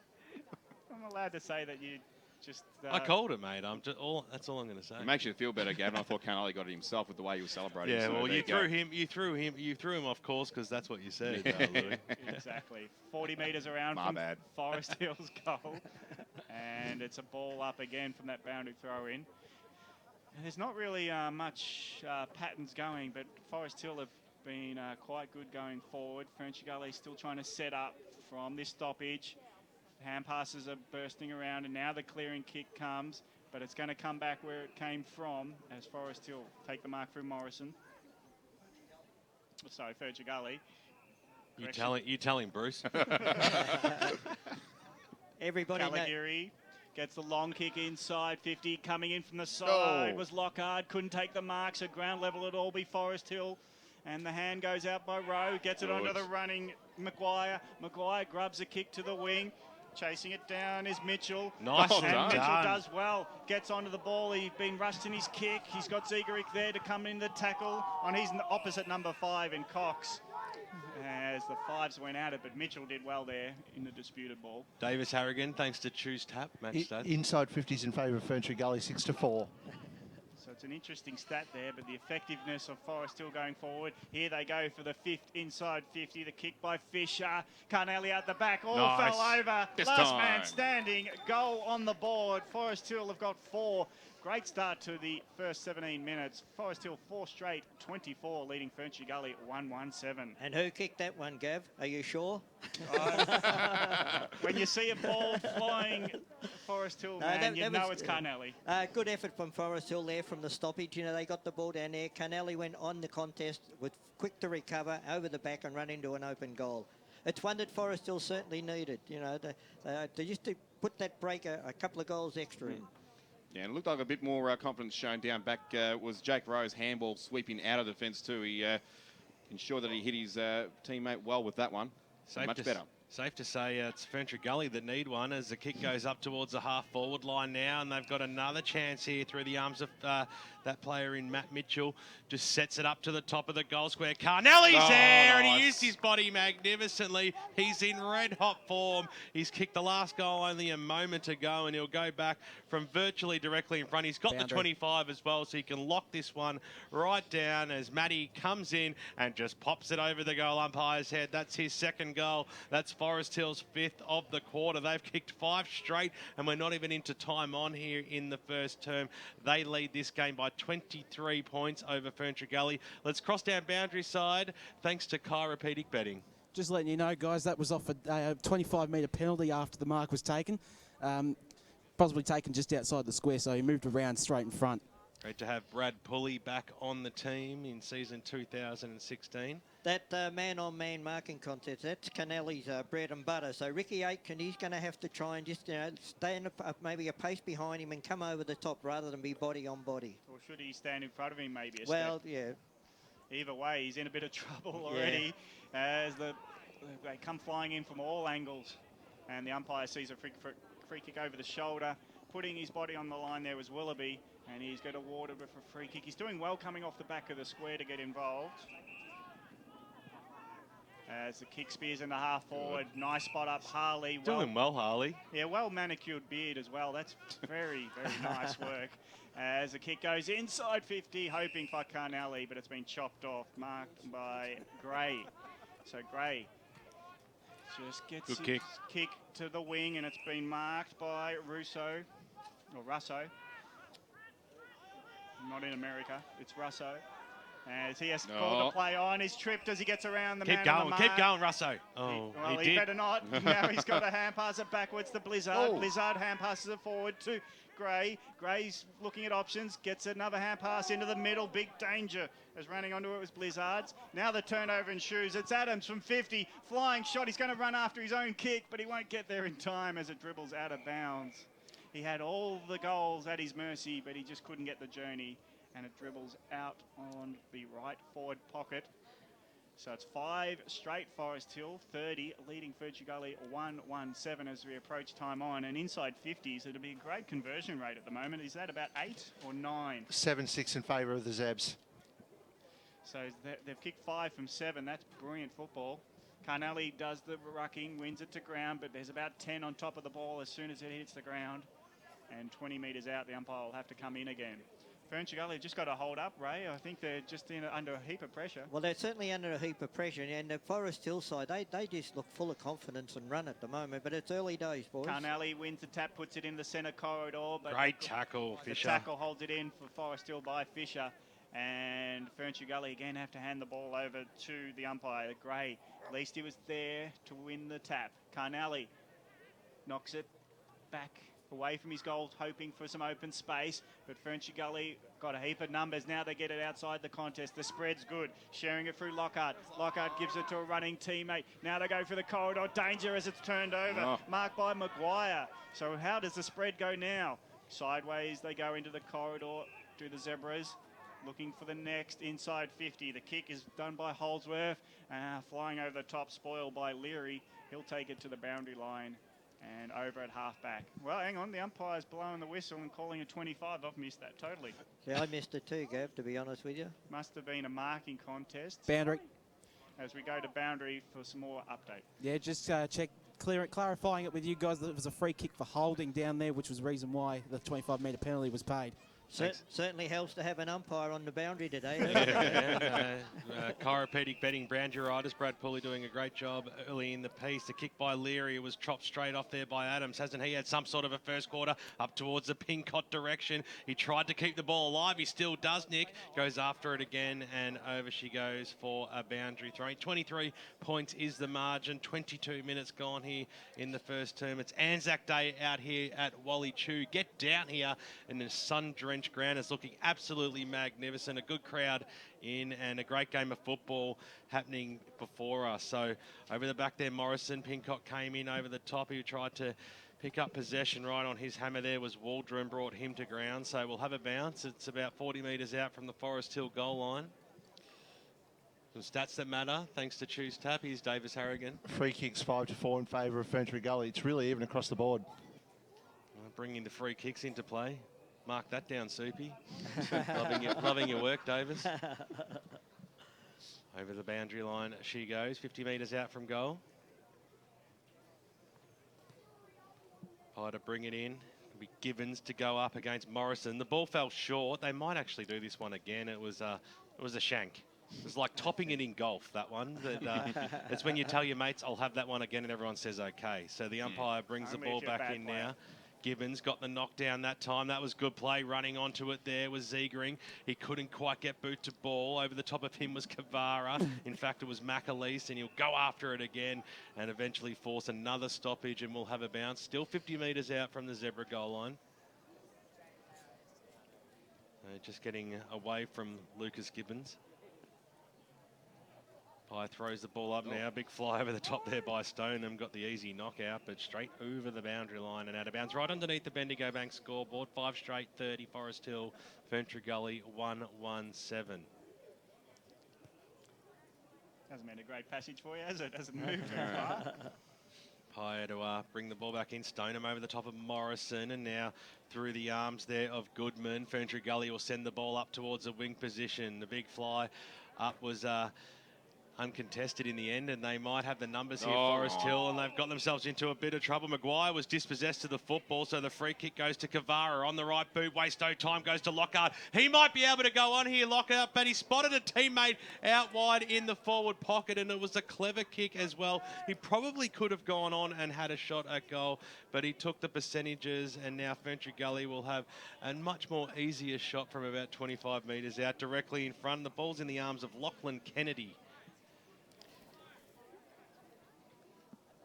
Well, it looks like Forest Hill in the way of trying to get themselves a bit more confident down back. They're pushing every number that they can, apart from McPherson up beyond their defensive 50 arc. On that occasion, didn't pay off with the free kick turnover now in the hands of Kennedy. Very important kick. He kicked strong at the ball, and he kicked straight as well. That's an absolute great goal. The crowd cheers that one through, and Ferny Gully have their second on the Bendigo Bank scoreboard. It took them 25 minutes, but they reduce the margin back here to 17 points. Forest Hill are 5 straight 30. They needed that one, Ray Baird. Yeah, they certainly did, but the downside of it is that there was no method going forward. Okay, it was just sort of scrambled forward. There was a free kick paid, and they played on. And no method in their forward approach at the moment.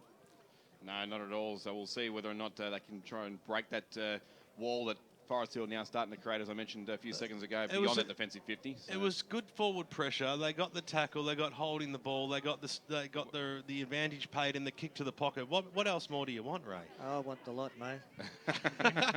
Clearing kick by Gray, gets the clearance. Petrarca is there, but at ground level, bounced off his feet. Now an opportunity, ground level, spearing pass for Ferny Gully. Couldn't get it to Kennedy, who just kicked the last goal, but now running out of the pack is Cavara. His kick is chopped off, just as he's trying to find his teammate in Russo. And Forest Hill managed to hold up there through Fisher. Gets it to the wing, where it's all the numbers, including Morrison, who will sweep the hand pass backwards to Cox. Cox gets it in the middle to Gray, and they're waxing well today, Cox and Gray. So it's Gray on the lead. Big run at it by Kennedy. Got underneath it a bit, allowed the defender to punch it to ground. And at ground level, it's a scrap for the ball, and the umpire will see a holding the man decision as the Ferny Gully player shepherd his opponent off it. The spearing pass, Petrarca comes in late. Forest Hill were there to chop it off. Ground level, hand pass goes back to Edwards, sharing it around the arc of the 50. It's still in dispute. Goodman pushes off, might be tackled. He's too strong, gets his kick away, and it's marked 10 metres in advance of the 50-metre arc. And a set shot will now go the way of Ferny Gully. Nicely done there. They had the composure in the heat of the battle. And Goodman, last man there, too big to be tackled, gets the kick in. So we're just in the hands of Russo, who will be kicking from 45 metres out directly in front. This is a big goal for Ferny Gully as we tip over 27 minutes. And the umpire doesn't even bother to move, but signal a goal. Ferny Gully 3-1-19, closed the gap to 11 points behind, to Forest Hill of 5 straight 30, 27 and a half minutes gone first term. No, you're exactly right there, Gavin. It was all about composure there for Ferny Gully. That initial kick, there was about 30 from goal. That was ill-directed, which came off the boot of Cavaro. They were able to recover from that and at least now draw a bit of consistency together with that forward pressure that Ray wants to see. That's right. So 11 points is the margin.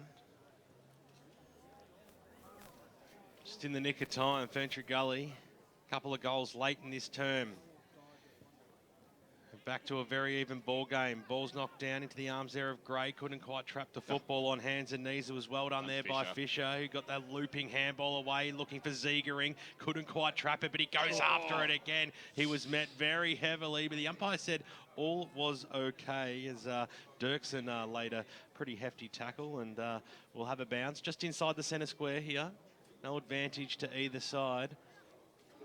Pyer throws it up as the siren sounds to announce quarter time out here at Wally Chew Reserve. And a great game we are seeing. Forest Hill, didn't they have a ripper first quarter there? They're kicking straight. They've got 5 straight goals on the Bendigo Bank scoreboard to have them at 30 points. Ferny Gully, will they kick 2 goals in time on to get themselves right back into this game? They are 3-1-19. 11 points is the margin. The only major goal kicker on the ground is Matty Carnelli. He kicked 2 goals in 1 minute. Hope you're enjoying the broadcast on 98.1 Radio Eastern and streaming live around the globe, efl.org.au. If you're out and about this afternoon, there's a couple of games happening out at Whitehorse and Blackburn. We need to know those scores at Footy EFL via Twitter. But in the meantime, we'll cross back to Barry Cotts in the Radio Eastern studios for all those important sponsor messages before we return out for the big second quarter out here at Ferny Gully.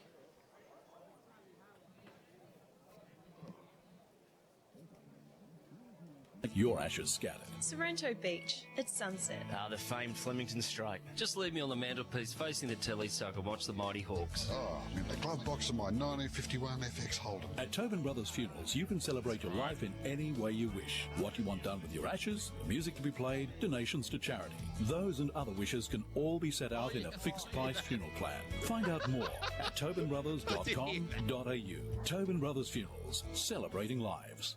Program sponsor.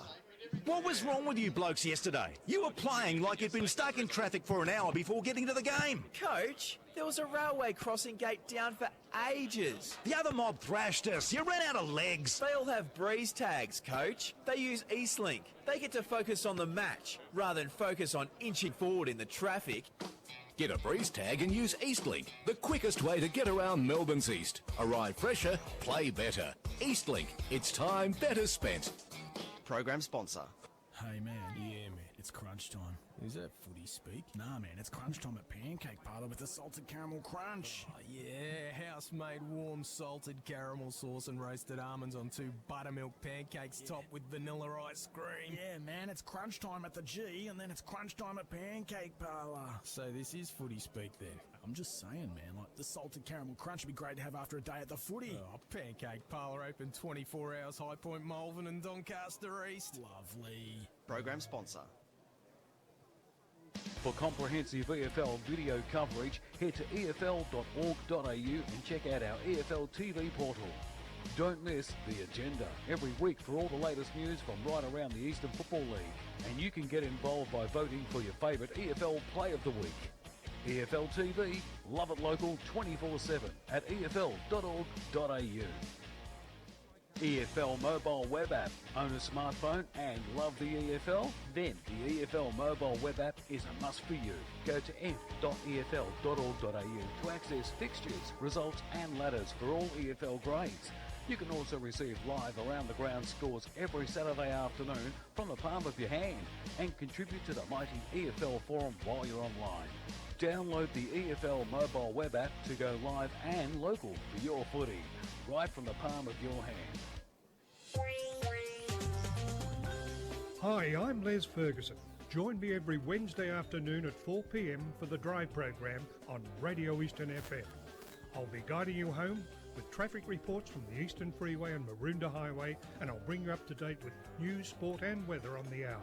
Plus my 5:30 quiz and your favourite music, hits and memories, right here on Radio Eastern FM. EFL Saturday Game Day continues. Let's head back and go local for your footy. Welcome back to Ferny Gully, or Wally Chew Reserve, I should say, and a intriguing contest we've got on our hands. Gav, what were your thoughts as I pass my mic over from one to another? Well, it's Forest Hill have got an efficiency of game.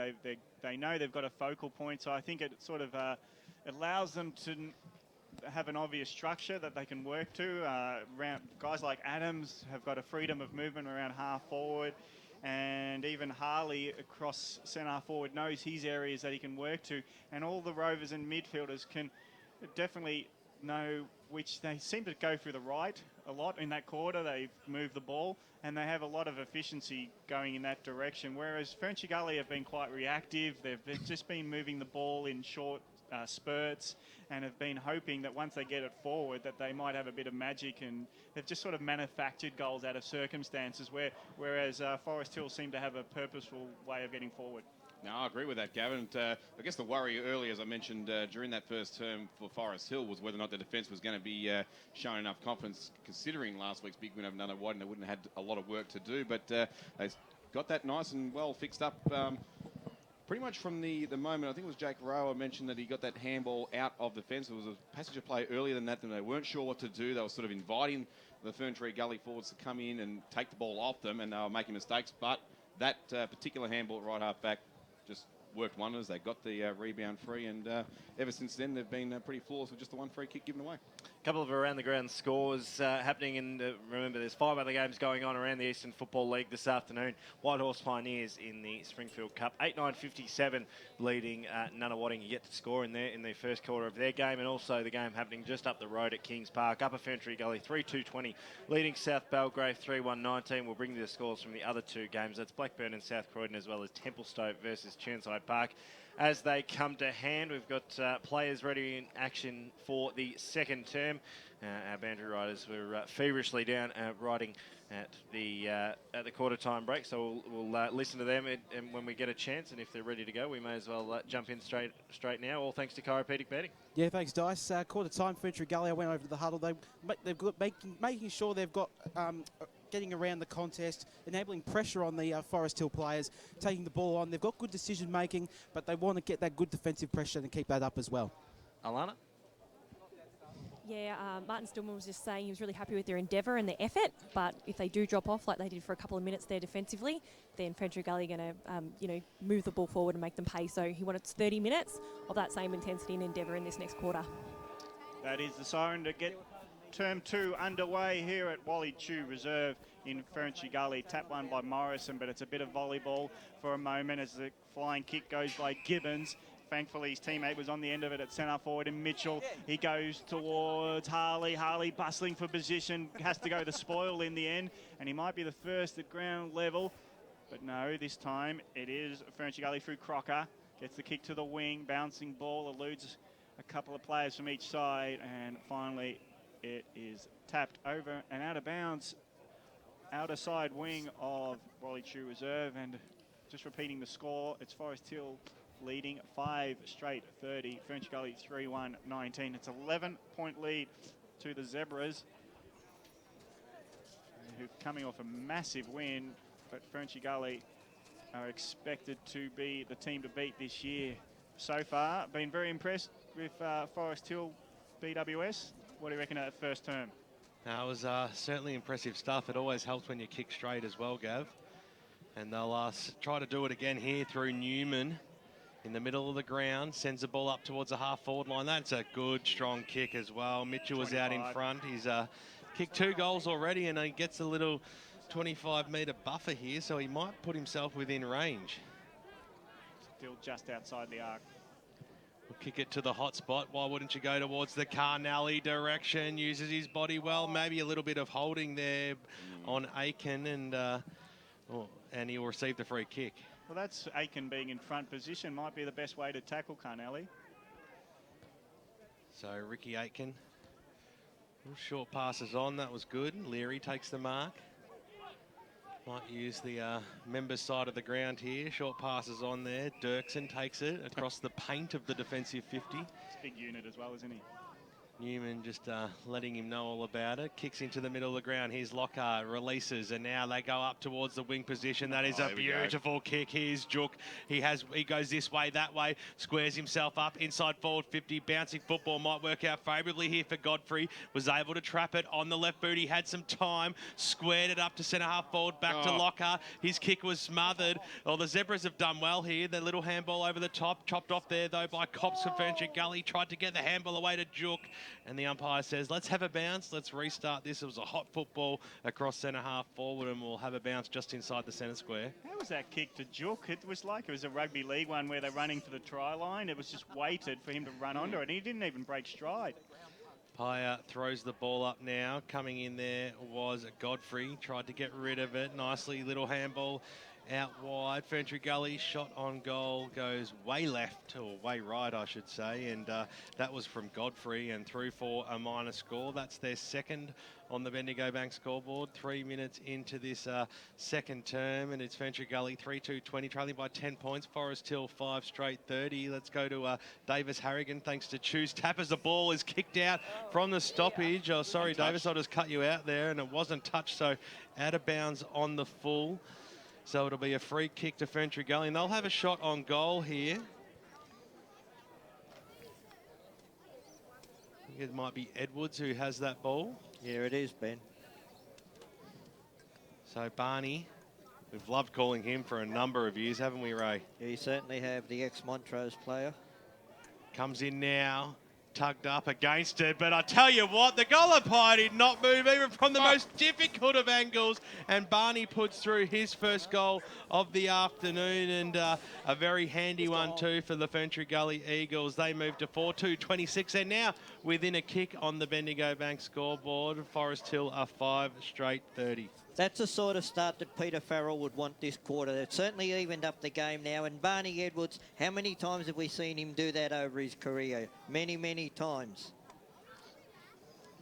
Many, many, many indeed. And it's a 12-point lead to South Croydon out at Moreton Park at quarter time against Blackburn. Templestowe lead Churnside Park down at the Stowe by 30. And it's a 1-point lead to Upper Ferny Gully over Raybaird South Belgrave as the ball gets back into play here, deep in the Forest Hill forward line. Carnelli, a little bit of holding off the play, sees the Eagles released to take it away, Gav. And the kick by Blizzard, dangerous, but the reward is there as the mark's been taken. Blizzard's kick marked by Lockhart. Lockhart goes to right half forward, leading option going towards the ball, but he bounces back to it. Jook grabs it from the drop mark, puts it into the full forward area. Nice. One grab, 2 grabs, nicely done. Petrarca, who's in the position just to judge it nicely. The defender was scrambling and was not really in the picture. So Petrarca looking for his second goal of the day and to put Ferny Gully back in front, because they did get the first minor score of the day, but Forest Hill have jumped them, and it's until now that Ferny Gully are getting the game on even terms. Petrarca from 40. Deliberate approach, right goalpost, drifts a bit more right, and it's a minor score. So they still trail Ferny Gully. The Zebras 5 straight 30, leading Ferny Gully 4-3-27. Davis Harrigan, thanks to Choose Tap Match Stats. Quick stat update. Ferny Gully smashing Forest Hill in the marks early in the second quarter, 6-3. Very even in the first quarter in tackles Boundary. as well. Just one between them. Crosstown boundary side, thanks to chiropedic betting to Brad Pulley. Yeah, Michael Russo for Ferny Gully's just gone off. We're unsure of the injury, but there are reports it might be a dislocated shoulder, guys. So just letting you know that Russo is now on the bench getting treated. Keep a close eye on that one, thanks Brad, as we wait for Nick Pincott to bring the ball back in for Forest Hill, Gav. Yes, the last kick out wasn't a success. And this time it's a more central effort at ground level. The ball comes in. It allows Ferny Gully to run around with it. Cavaro runs himself into trouble, comes back into the corridor where all the opposition was. And his kick was smothered and held up 40 metres from goal. So it's a lot of numbers around this contest. Ball up, 45 metres out. Big leap over the top. Gibbons does the roving. But it's Ferny Gully who pick up the ball. It's still a contest for it. And on the outer side, high up and under, who will mark it? Oh, big effort by Ferny Gully. Couldn't mark it there. It was Crocker. Gray as now in the centre. Oh, big spinning turn by Zigaric. He hand passes it forward to his teammate in Carnelli, who's got to find Harley, but chopped off nicely by Waldron, who was 5 metres ahead. He's quick to play on, excited by his own mark, and his kick was a wobbler. Didn't favour his teammates and is out of bounds at half back. So big opportunity there on the counter attack, and Carnelli's kick didn't get the journey to get over the back. Very shaky quarter so far from Carnelli. 2 free kicks given away, and now that kick that didn't have enough penetration. Pye throws it in at the back there. Gibbons, little handball away. Couldn't quite hit the target. Stacks on the mill, releasing himself there. Goodman couldn't get it away either. Eventually trickles out towards the boundary line. Pincott was there, and we'll have a boundary throw in, almost on the true centre wing position. Far side of Wally Chew. Big crowd out here today as well. So plenty of time to get down here for a great game. Anzac Day. The biggest days on the Australian calendar, if not the biggest. Here's Harley, tries to send the ball forward up towards Carnelli. Had one bite of it over the top there. Crocker for Ferny Gully sees it over and out. 55 metres out from the Forest Hill goal line.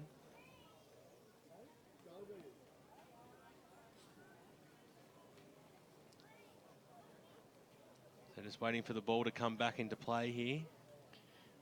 Both sides got some jets in their lineup. They seem to be able to sprint out of congestion nice and quick. So we're seeing some nice efforts from pace. Well, the quick kick goes towards the Harley direction. Front spot, though, Ricky Aitken. He had eyes only for the football. He'll switch play across here to Jook. He takes off now on the right boot, creates a foot race out towards the wing position. Nearly getting a nudge in the back there was Lockhart, and the umpire saw it. It was unnecessary.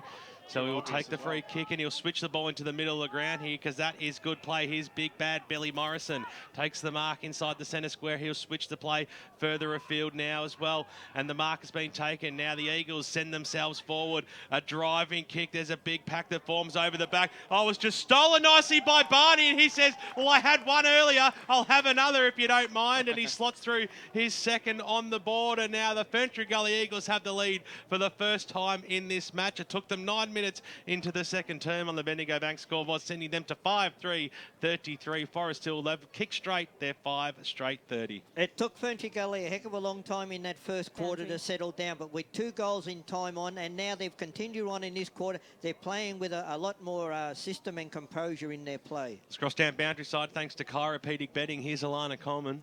Yeah, Fisher was really dominant in those centre clearances in the first quarter. I think they might have done a bit of a shut-down job on him so far, because he really hasn't had a possession. So that's something definitely to watch and see if Fisher can get back in the game and get the ball moving forward for the Zebs. Davis Harrigan, thanks to Choose Tap Match Stats. 4 inside 50s each, but the big thing is Forest Hill 4 inside 50s, no entries. Ferny Gully 4 entries, and they scored. So Goodman's gone into the middle after that long driving kick into the forward line, fell to his opponent, to his teammate in Edwards. So they've got a couple of big fellas in the middle there now, the Eagles. And the pack, the kick was quickly done by Pincott. didn't win it his way. Now Ferny Gully just fire a big punt inside 50. Who's going to win it? It is Edwards again. Gets around the corner. It's a bit awkward kick. It's a bouncing ball, and it bounces away from the goal mouth to be a minor score. Ferny Gully a 5-4-34, extending that lead out to 4 points. Forest Hill 5 straight 30. So they're just now working it forward by any method, Ferny Gully, and they're very, very dangerous up forward. Now Edwards becoming a bit of an option. The long kick out. Oh, big fly. Drop mark at the back of the pack. It's Vanderbroek who gets it to Lockhart. Lockhart from 55. He's got some options like Morrison. If it goes deep, it's gone away from into the goal square. And nice defensive mark held up there nicely by McPherson in the long sleeve. He hands it off to a running teammate, runs himself into a bit of trouble there was Pincott. So they've really got to share their way out smartly. McClellan's under a heap of pressure. They go into the corridor where there's congestion. Now the tackle is too good. Too many options maybe. And taken down was Davis. And great tackle there by Caligari, who kicks it long inside the pocket area over the top of his intended and out of bounds. Rolls out to the left side. Forest Hill starting to fall back into that trap again that was catching them off guard early on in the first term, when they're just handballing into the dangerous spots and uncertain about their possession as well. So we'll see whether they will pay for it with this stoppage. 25 metres out from the Ferny Gully goal line. Big knock over the top there by Stoneham, looking for Pincott. Quickly wrapped up in a tackle. It's a hot football at the last line of defence. But nicely done there by Fisher. On the left boot now. Squeezed to kick out, but there's to no avail though. McAleese just ran onto the football, and he'll go back, and he looks pretty confident that he might be able to ping this one from just on 50 metres out, almost directly in front. Or just having a rest because he's tired. Davis Harrigan, thanks to Choose Tap. Here's the big one. Louis was talking about ball control not a minute ago. Ferny Gully are up in the marks, 13-4 in this second quarter. That's a big stat. So Harry McAleese had a fair bit of the football as well. He'll come in now from just outside the 50. It's a good-looking kick. It goes all the way to. That's his first goal of the afternoon, and they've stretched their lead out to 10 points now, the Ferny Gully Eagles. They put the pedal to the metal in the last 20 minutes or so of this game. And on the Bendigo Bank scoreboard, 12.5 minutes into the second term, 6-4-40. They lead on the Bendigo Bank scoreboard, 5 straight 30 Forest Hill. We've said that for quite some time now. Been a long time between drinks for a Forest Hill score. Yeah, it's been a great quarter for Ferny Gully. Peter Farrell and his crew there on the boundary, they'd be very happy with the way. They seem to want the ball a little bit more than what they did in the first quarter as well. And Forest Hill, well, look, there's some tired-looking bodies, I think, in the Forest Hill side when you look around. Contest back in the middle. Wally to reserve. Still in dispute at ground level as the wingers and flankers come in just to create a congested effort again. The umpire has to ball it up centre circle. Morrison over the top, wins the tap forward, but at ground level it's still in dispute. Blizzard just kicks it off the ground, gets it 40 metres to half forward. Now the runners have to go out to the ball, and over the top of it was Holdsworth. He got taken over the top of him as well, but he gets it towards his teammate. Now they go in the middle where Morrison's the man on the spot. Hands it to Goodman on the run. He's spearing a pass, and it's a beauty on the third grab, spilled by Petrarca. It's still for Ferny Gully at ground level. Now to the goal square. Lux of fortune. What a Edwards, gift. it almost hit him in the head because his defender missed it, and he's like, oh, hang on, mark to be taken, and that's Edwards' third. And it spills the game out to Ferny Gully 7-4-46, now leading by 16 points. Forest Hill still on 5 straight 30. It doesn't matter how you get them, but 3 goals to the big Barney Edwards in this quarter. He's certainly giving them something down there. Oh, that he is, Ray, and you're right about their increase in want for the footy, and I reckon it was all started by Nick Jook, that fantastic run on the far side to really collect the footy, not breaking stride, and then he backed it up again with another beautiful kick out from the right half-back flank. He's really helped inject life into the rest of his teammates. And you've got to appreciate the work of Billy Morrison. Every time, I mean, that hand pass in the centre of the ground, every time he gets the ball, he damages the opposition. Davis Harrigan, thanks to Choose Tap Match Stats. On the scoreboard, they're rapidly pulling away, and Ferny Gully are doing so with the inside 50s as well. Now 7-4, about halfway through the second quarter. Ball back in the middle again. Morrison got that knockdown. Forest Hill looking through the arms of Rowe to try and get the clearing kick. It goes up towards the half-forward line. Harley, it looked like he had it right down in his bread basket, but Van Broek, he got the spill away, and now it comes out to Crocker on the left boot, drives it up towards the half-forward line, but the mark has been chopped off there, and the Zebras will have another chance to go forward. Mark taken in there by Lucas Gibbons. Far side of the ground, up towards the painter 50. Strong lead, and Brett Adams takes it. He'll march around now on the right boot, sends it towards the Pincott direction, and he had the front spot. He had to work for it, but Nick did a good job to pull it in. He's almost within range here. You see Carnelli was on a good, strong lead there, but he'll square things up. The kick goes, we've heard a whistle. He hasn't gone over the man of the mark, so he'll have to come back, Pincott, and square himself up. Pincock, one of the current medal holders in Division 4, Ben, from last year. I think there was 3 medalists, is that right? He certainly took out a joint winner of the best and fairest. He had Kay Magamez in the same side, taking out the same award. Yes. 2 years ago, yeah, 2 years ago. All right. When you get to my age, time flies. Time flies when you're that old. There's no doubt about that. That's right. Thank you, Dyson. I thought you were father time. Nick Pincott kicks it to the top of the goal square. Harley was there. Carnelli was at the fall of the ball, but rushed nicely through for one behind. That's Forest Hill's first on the Bendigo Bank scoreboard. They moved to 5-1-31, but they've got to score in this second term. That's what they've been looking for. It took them 16 and a half minutes. They are 5-1-31, Ferny Creek 7-4-46. Who's keeping better data? What was their lead in the first term? Because it's been a complete turnaround. 11 points, 3-1 to 5 goals at quarter time. But even before that, I reckon they had a 3 or 4 goal lead. But the kick out is, here's a bursting play, and they're often running through Jook. Jook runs into a bit of a roadblock, and Goodman helps him out, spears the pass into Edwards, punched away from Edwards. Outside 50 it goes, ground level, Goodman strong, hands it out, but it indiscriminately goes to the opposition. Gibbons wrestled to the ground, and the umpire says, I'll ball it up. So Jook is exciting when he gets on the run, but he just ran too far before he looked where he was going.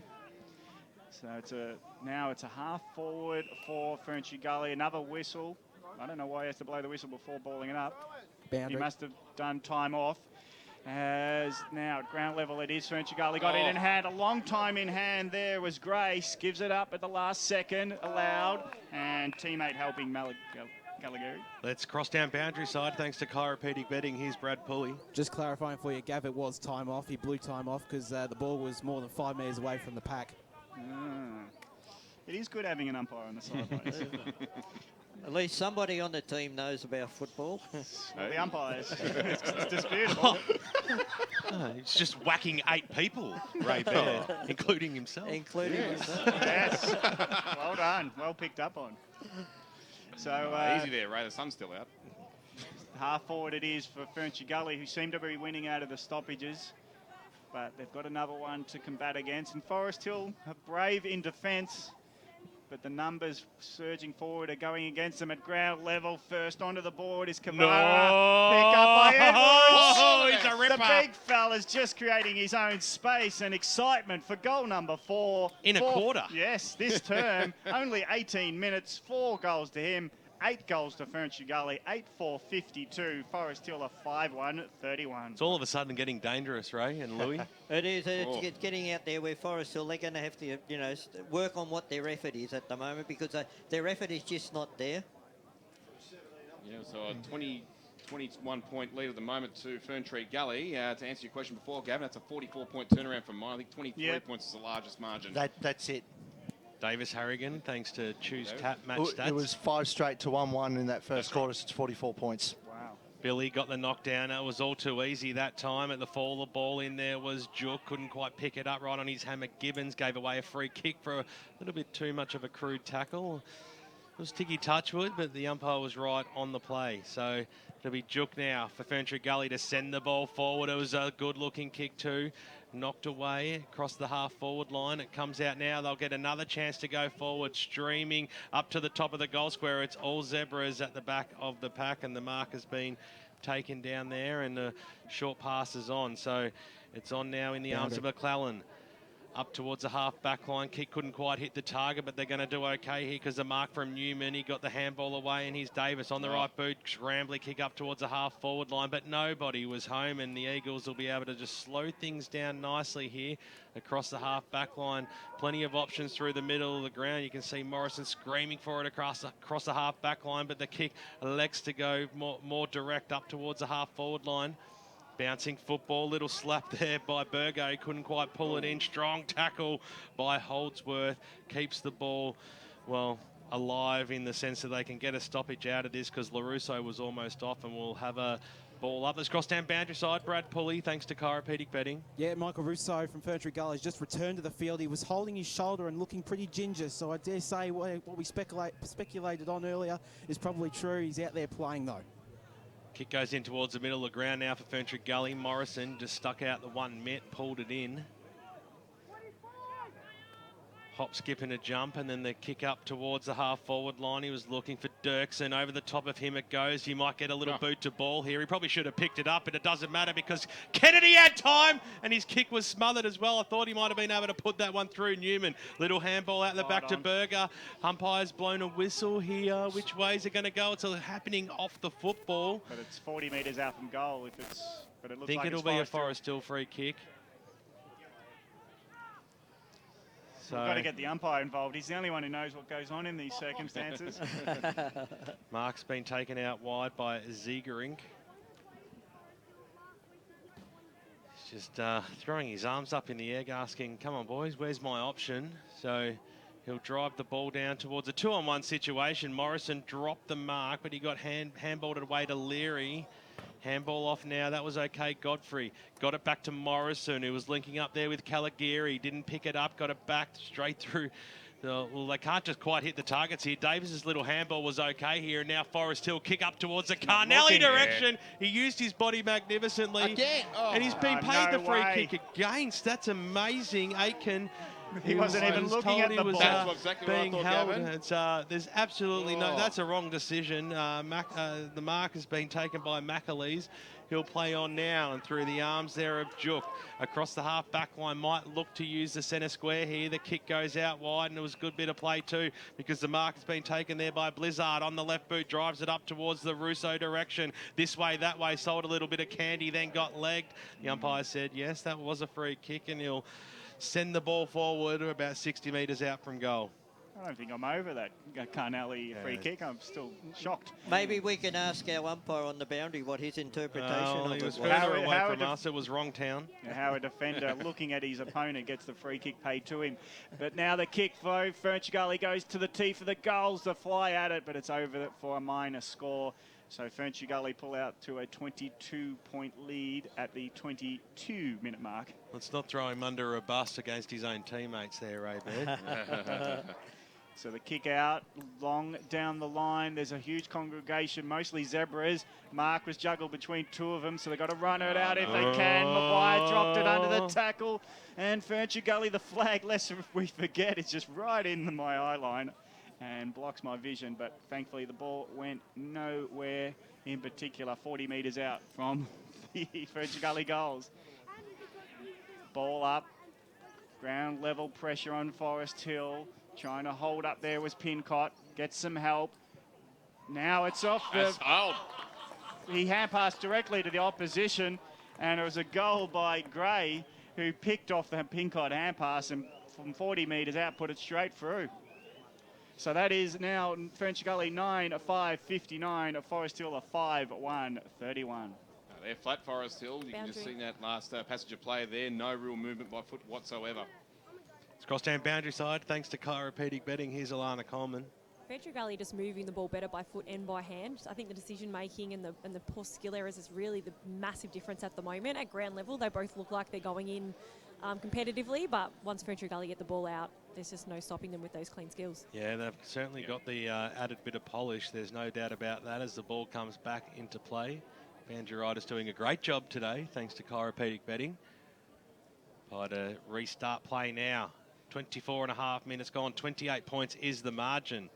Wouldn't have thought that halfway through the first quarter. Knocked down by Morrison, straight into the arms of Pincott. Any stats that matter, thanks to Choose Tap, Davis Harrigan? Well, effective tackles, it shows what Alana says. Ferny Gully using the ball much better and going in much better, leading the effective tackles 13-8 this quarter. High throws it up now. Knocked down to Forest Hill that time, but straight into the arms there of Jook, who released a handball out wide. Stolen there by Newman for Forest Hill. He couldn't get rid of the football, and the umpire said, great tackle there, dropping the football, and holding the ball is the result. A little bit of how do you do there. Jook, the recipient of the free kick for Ferny Gully. He's had a good game so far, Jook. I've been impressed with that. It was a 3-on-1 situation that he kicked to, though. Knocked away, stolen there by Berger on the right boot. It was a shank of a kick. Umpire said it wasn't far enough, so Ferny Gully through the arms now of Lockhart. Just outside, centre half forward will send the ball inside forward 50. It was a beautiful looking kick too.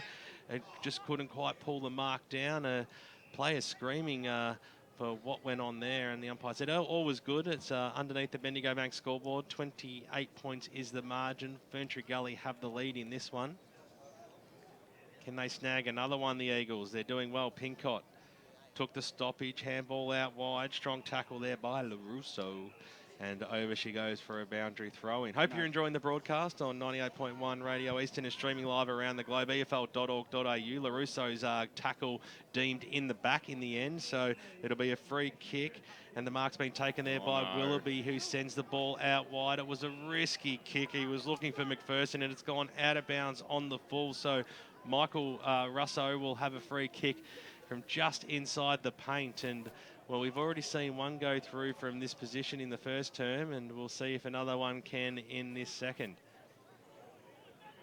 It's really breaking down for Forest Hill. The mental endeavour might be there, but unfortunately the execution is really dissolving. Well, he backed himself in, but off the side of the boot, sees the ball go out of bounds on the full. No change to the score. 27 minutes gone almost in this second term. 28 points is the margin, and Ferny Gully have the lead on Anzac Day out here at Wally Chew. So we're waiting for Pincott to get the ball handed back to him. Deep in his own defence he is, with everyone seemingly manned up, but he decides to go on a dash. Short pass, can it pinpoint a teammate? No.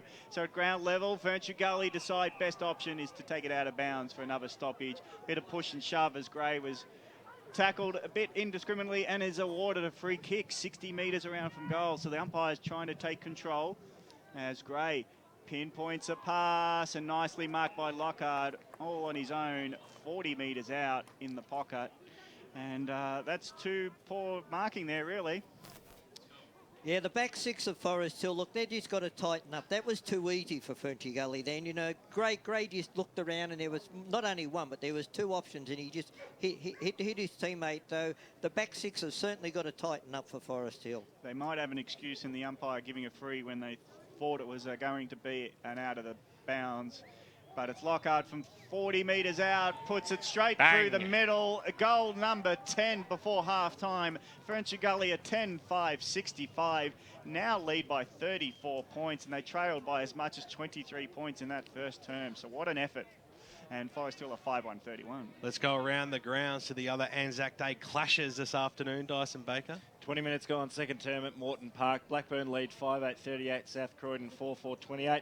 Half-time and a couple of games going on around the east. Whitehorse lead by 93 points over Nunawading. A 19-point lead to Upper Ferny Gully over South Belgrave. And that quarter-time score we reported was actually a half-time score at Templestowe. That started half an hour before us at 140.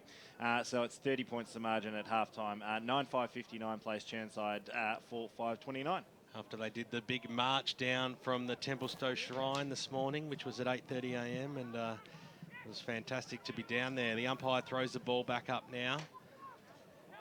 Somehow found themselves up towards a half-forward line now, Ferny Gully, and Lockhart's in there again, but they've got the numbers here. Forest Hill, Holdsworth got the handball away. Umpire said it was play on, charging through Maguire, couldn't quite pick the football up, and now they have got the numbers out wide. Bouncing football. Backwards to go forwards, Berger. Little kick up towards the wing position. The kick had to be spot on for Adams as the siren sounds to announce half-time out here at Wally Chew. the home of the Ferntree Gully Eagles. And I tell you what, they started off slowly, but haven't they had a magnificent 40 to 45 minutes worth of football at halftime?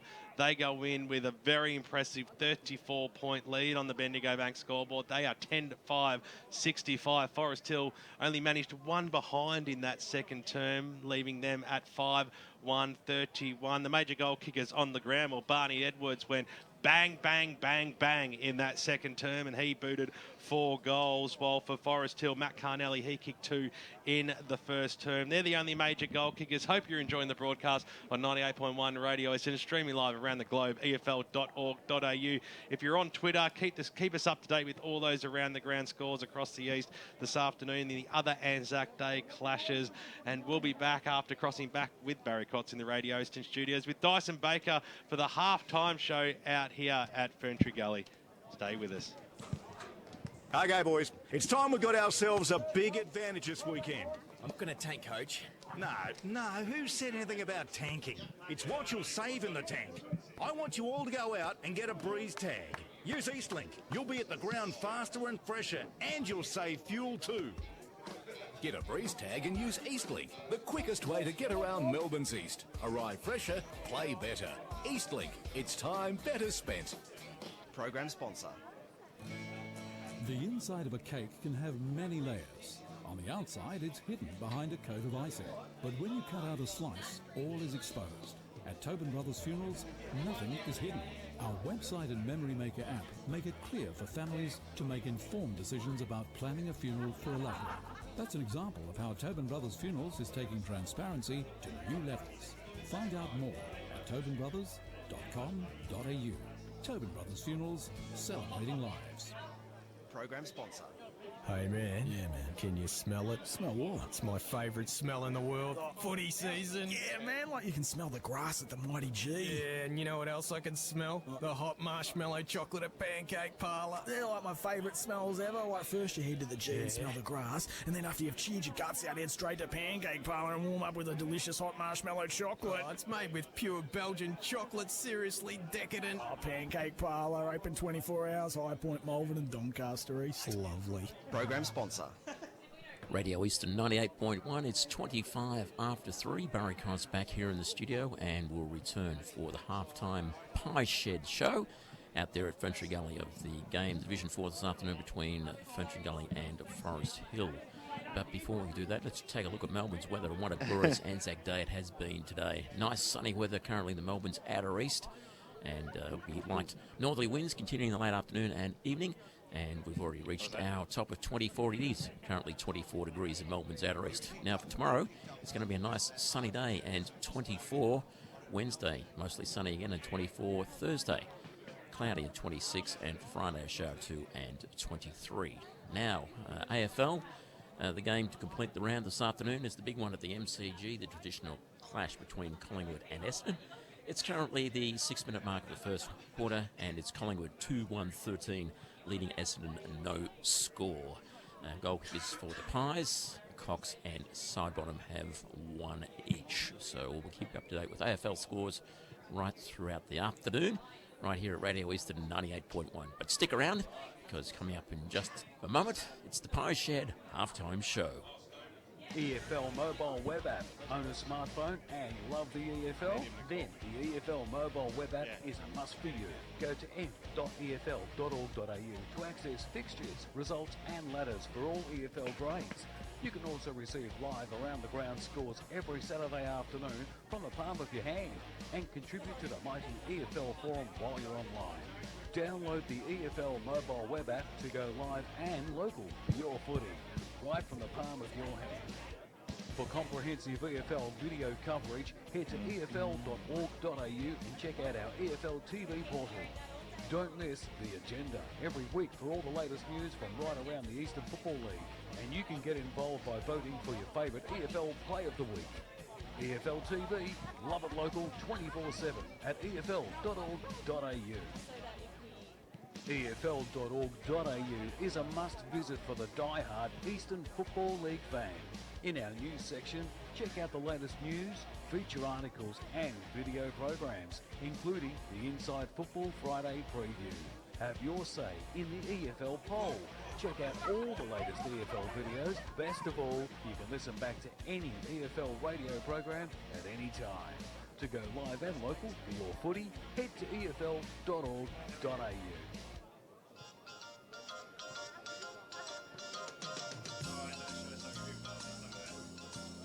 Hi, this is Jeff Tanner. Join me on the Thursday morning breakfast show.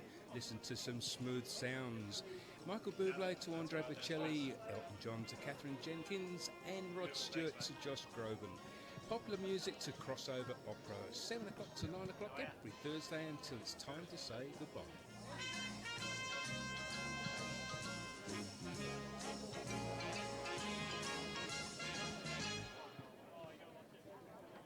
Just let me hear some of that rock and roll music. Any old way you choose it. It's got a backbeat, you can't lose it. Any old time you use it. It's gotta be rock and roll music. If you wanna dance with me. Saturday night is party night on Radio Eastern when we bring you the Planet Parade, 7 till 10. We roll through 50 years of timeless classics, guaranteed to make your party go with a swing. So put on your dancing shoes and join our team of presenters for the Planet Parade. More than just the hits, Saturday nights at 7. Oh, and you don't even need a plan. EFL Saturday Game Day continues. Let's head back and go local for your footy. Welcome back to Wally Chew Reserve here in Ferny Gully, and a big game ahead, and a second half ready to go. Intriguing clash so far, obviously, the way that the Forest Hill Zebras started and then all of a sudden just stopped at quarter time. Ferny Gully now lead 10-5-65, Forest Hill 5-1-31 after scoring just 1 point. So 7-4 played, one behind in that second term to now open up a 34-point lead in favour of the Eagles. The other games going on around the eastern suburbs. Templestowe lead by 30 points at half-time. That game's about a half an hour ahead, so we're expecting a three-quarter time score any moment now.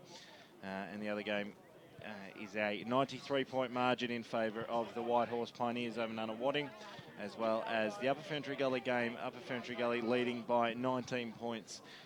Upper Gully, the Kings 6-8-44, leading South Belgrave 4-1-25 after it was only a 1 point margin at quarter time. An intriguing game going on just up the road from us here at Kings Park. Regardless of where you are, it's a perfect day for football, Davis Harrigan. Oh, it certainly is, and I think it's evidenced by the competitiveness of the two teams here. The ground is hard, the ground is fast, a little bit dry in some patches, but at the same time, both Forest Hill and Ferny Gully have enjoyed the best of the conditions going forward. However, if you are here and you're watching the game, it really does look like Forest Hill need to push more when going forward. They're losing the opportunities as they go forward, and Ferny Gully have been pouncing really, really hard. Evidence in some of the stats.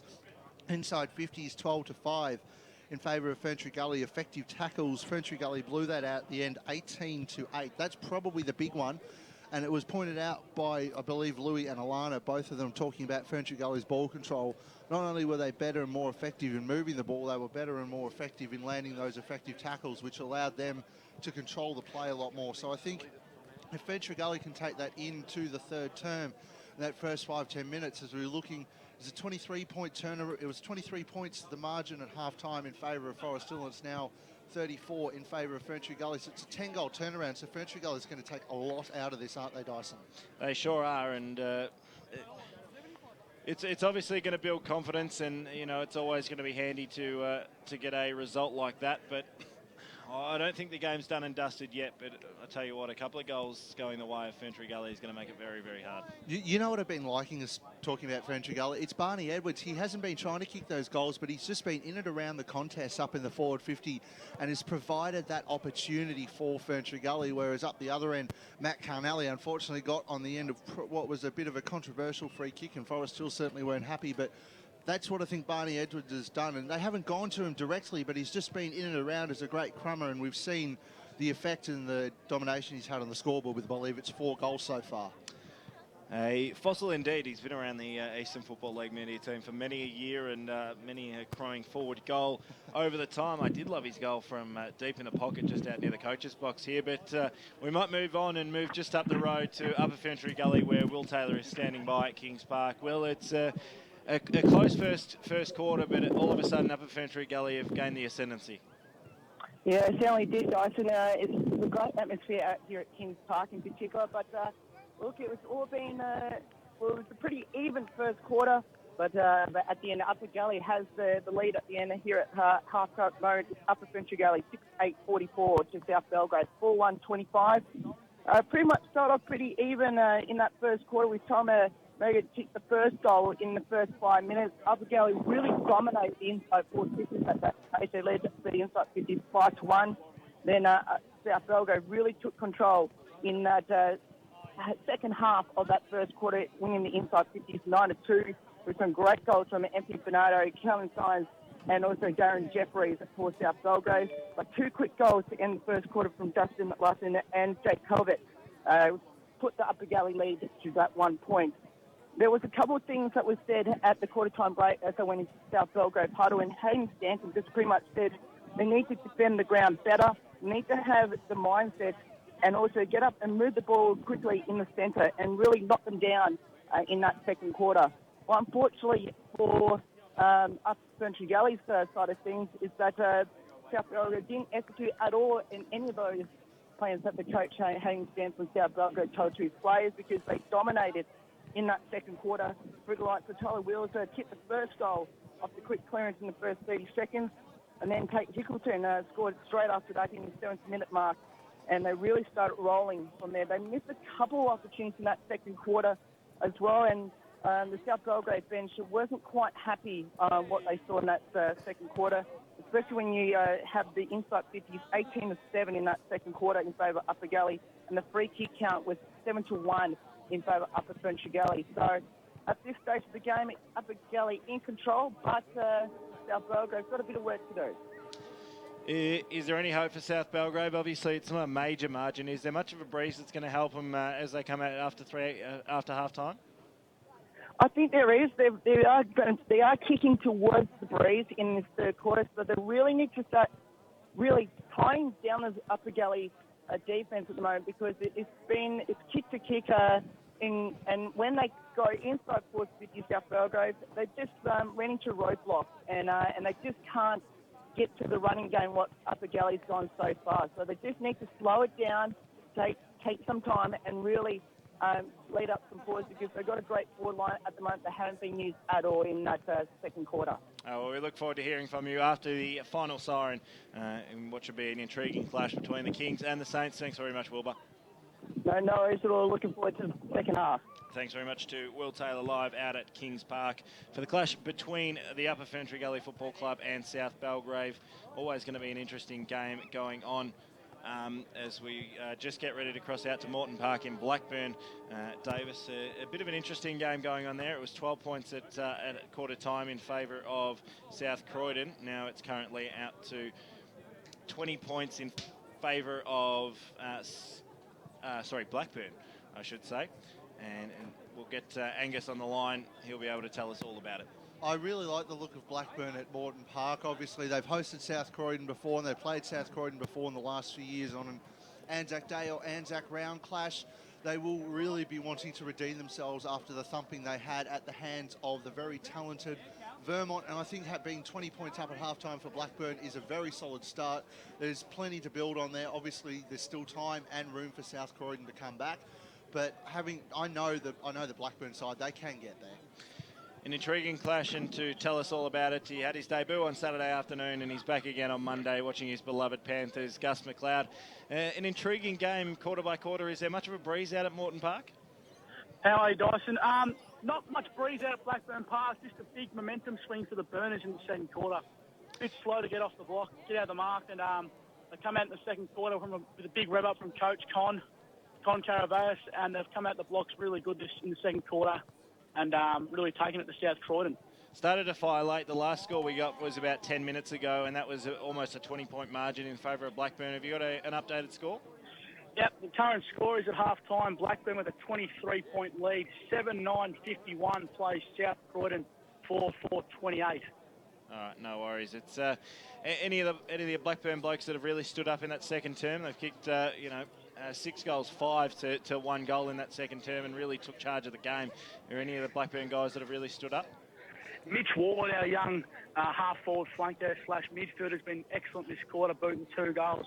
Jay Cameron's also had a lot of the footy, but doesn't seem to have his goal-kicking boots on today, booting 1 goal, 3 in the second quarter. So the Burners will be looking for a lot more from Jay Cameron in front of goal this second half. Well, we'll hear from you a bit more after 5 p.m. once this game concludes, and what's set to be an intriguing second half to the game between Blackburn and South Croydon. Thanks for joining us, mate. No worries, Dyson. Talk soon. Chance now to throw back. Thanks very much, of course, to Gus, a debutant over this weekend. He's backed up for his second day. We might cross for a very short break back to Barry Cotts in the studio as sides start to make their way onto the ground. Forest Hill are out and about. Ferny Gully are just breaking, so we might go through the quickest break if possible here on AFL Game Day, all thanks to the Pancake Parlour. The inside of a cake can have many layers. On the outside, it's hidden behind a coat of icing. But when you cut out a slice, all is exposed. At Tobin Brothers Funerals, nothing is hidden. Our website and Memory Maker app make it clear for families to make informed decisions about planning a funeral for a loved one. That's an example of how Tobin Brothers Funerals is taking transparency to new levels. Find out more at tobinbrothers.com.au. Tobin Brothers Funerals, celebrating lives. Program sponsor. Hey, man. Yeah, man. Can you smell it? Smell what? It's my favourite smell in the world. Oh, footy season. Yeah, man. Like you can smell the grass at the Mighty G. Yeah, and you know what else I can smell? The hot marshmallow chocolate at Pancake Parlour. They're like my favourite smells ever. Like first you head to the G and smell the grass, and then after you've cheered your guts out, head straight to Pancake Parlour and warm up with a delicious hot marshmallow chocolate. Oh, it's made with pure Belgian chocolate. Seriously decadent. Oh, Pancake Parlour. Open 24 hours. High Point, Malvern and Doncaster East. Lovely. Program sponsor. EFL Saturday Game Day continues. Let's head back and go local for your footy.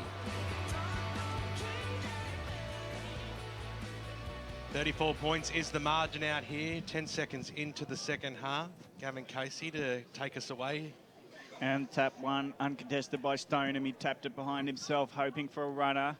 But still, they can't get it out of the pack. Forest Hill, nice tackle by Lockhart for Ferny Gully. Keeps it in the centre circle area. The umpire will have another go at balling it up. Heaps of numbers around this contest. Morrison, but fly comes in over the top by Stoneham.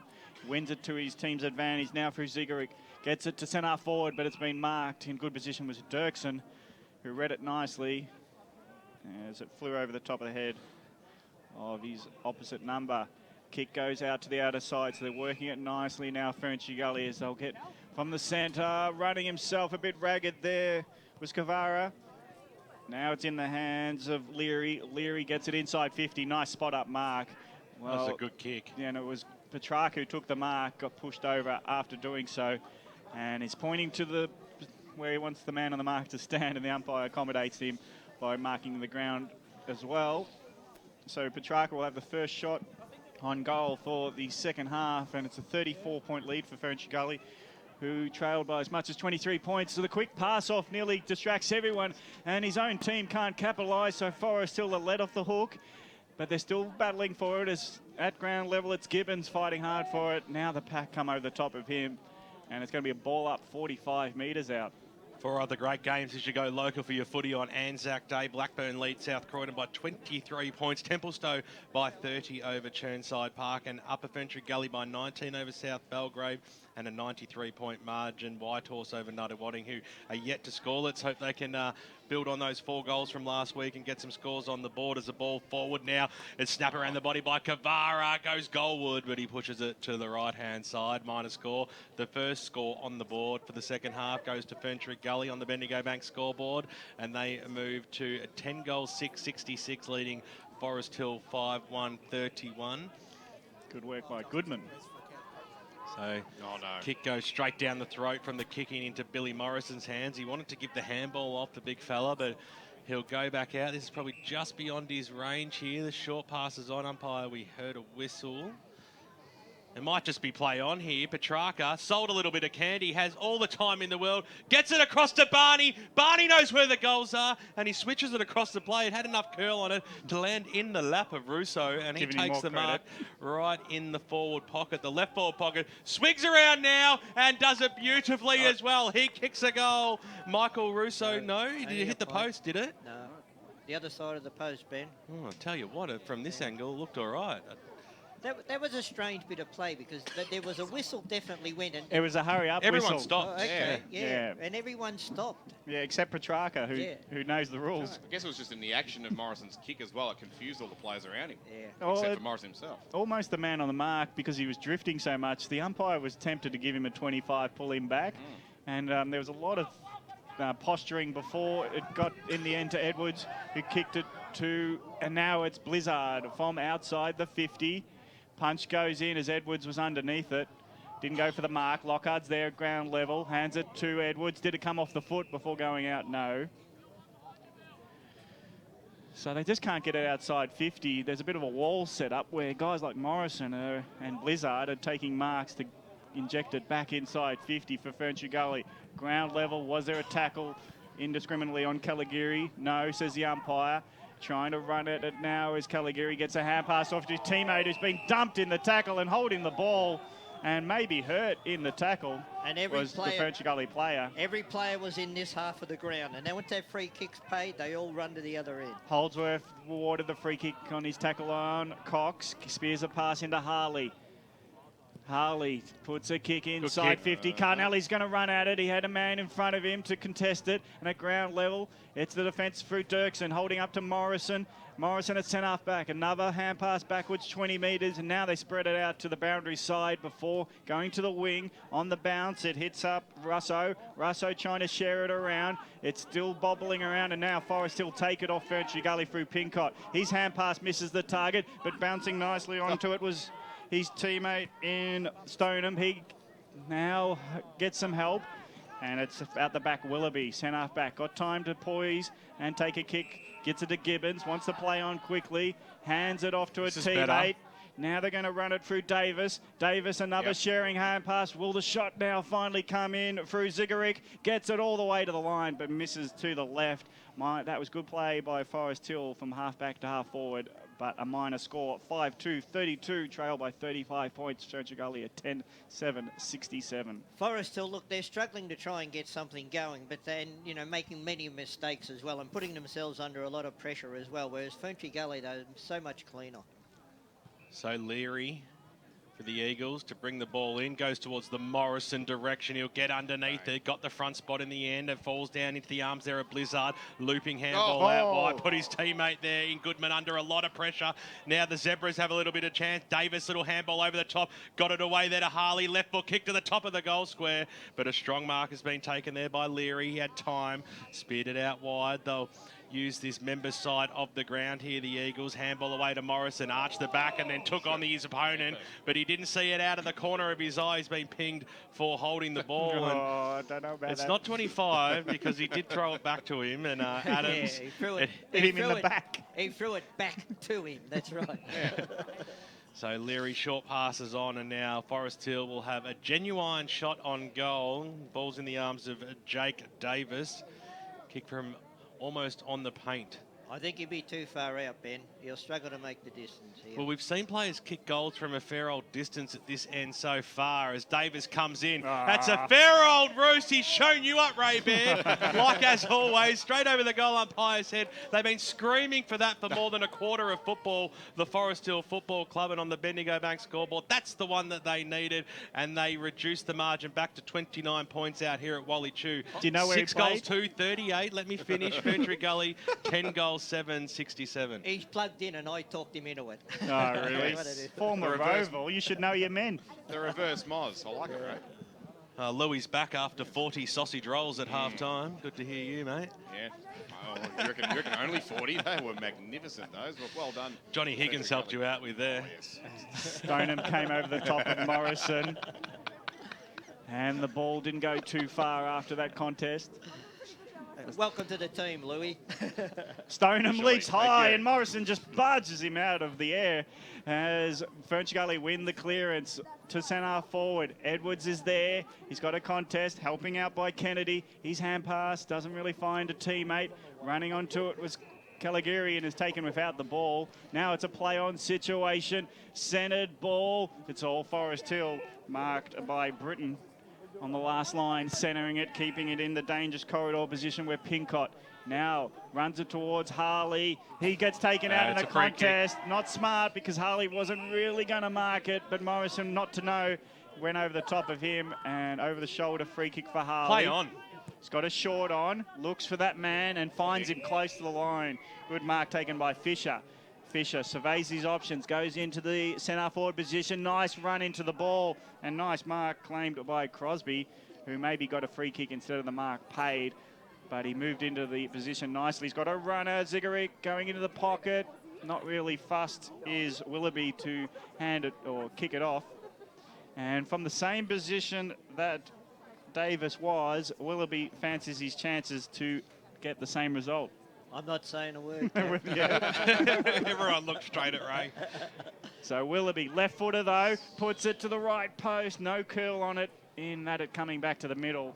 And it's a minor score. 6 goals, 3-39, trailing Ferny Gully 10-7-67. Davis Harrigan, thanks to Choose Tap Match Stats. After the quick 3-minute blitz by Ferny Gully, Forest still up 4 free kicks to 2, and it's pretty even the marks, 8-7 the way of Ferny Gully. In the third quarter, Upper Ferny Gully lead by 9 points over South Belgrave. Templestowe doing it ever so easy, 68 points ahead of Churnside Park.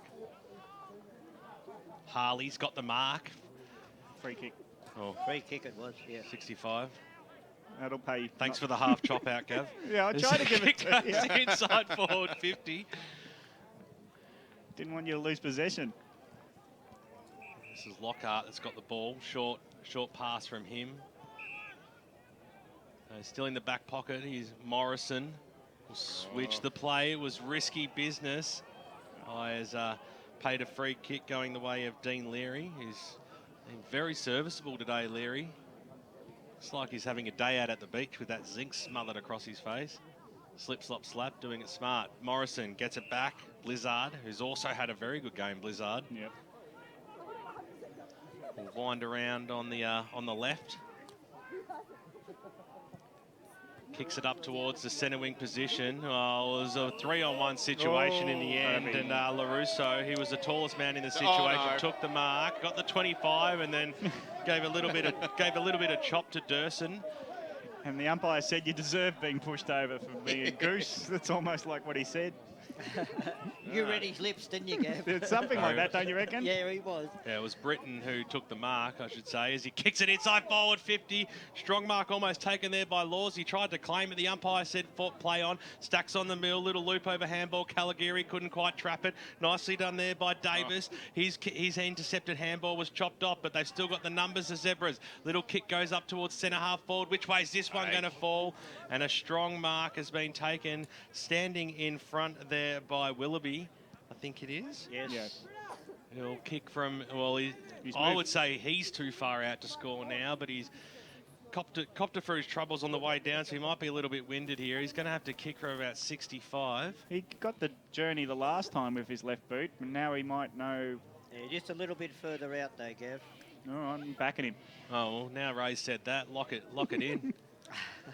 Willoughby. Just outside the centre square here. It's a thumping kick. It's a magnificent kick. Straight over the goal umpire's head it goes.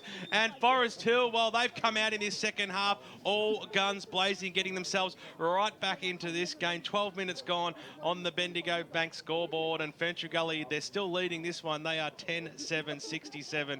Forest Hill are 7 goals, 3-45. And we've got a game on our hands once again. Yeah, at the end of the game, when you're reading out the Forest Hill goal kickers, I hope you give me those two. He did it easy. No, there was an enormous kick by Willoughby. Enormous kick. He's got a good leg on him, that left boot, and he now had his radar on that kick. And he's gone into the ruck. He's trying to jump all over Morrison. Morrison just stands tall, gets the hand pass, though, to the opposition, sharking it. Forest Hill into the forward line. Ferny Gully hold up temporarily. Now it's a disputed ball. It's bouncing around. Harley goes to pick it up. He's got Crocker on his hammer. It goes in the corridor, might upset the flow, that one. And now it's Lockhart handing it off to Morrison, who sweeps a hand past the centre half back. And they might be off and running through. Leary gets it forward on the bounce. Cavaro trying to pick it up. He hands it off, but it's been sharked by Britton. He's been tackled too severely, and the dumping motion's been penalised, and he might be really hurt, actually, the Forest Hill player. It wasn't Britton, it was Fisher, who took the ball in the heat of battle, and he got smashed in the tackle. But he gets up, thankfully, knowing he's got a free kick. That always gets your health back quicker. Kick goes from centre back to centre forward. Flyers come in late, mostly Ferny Gully, but at ground level, Forest Hill has still got the numbers.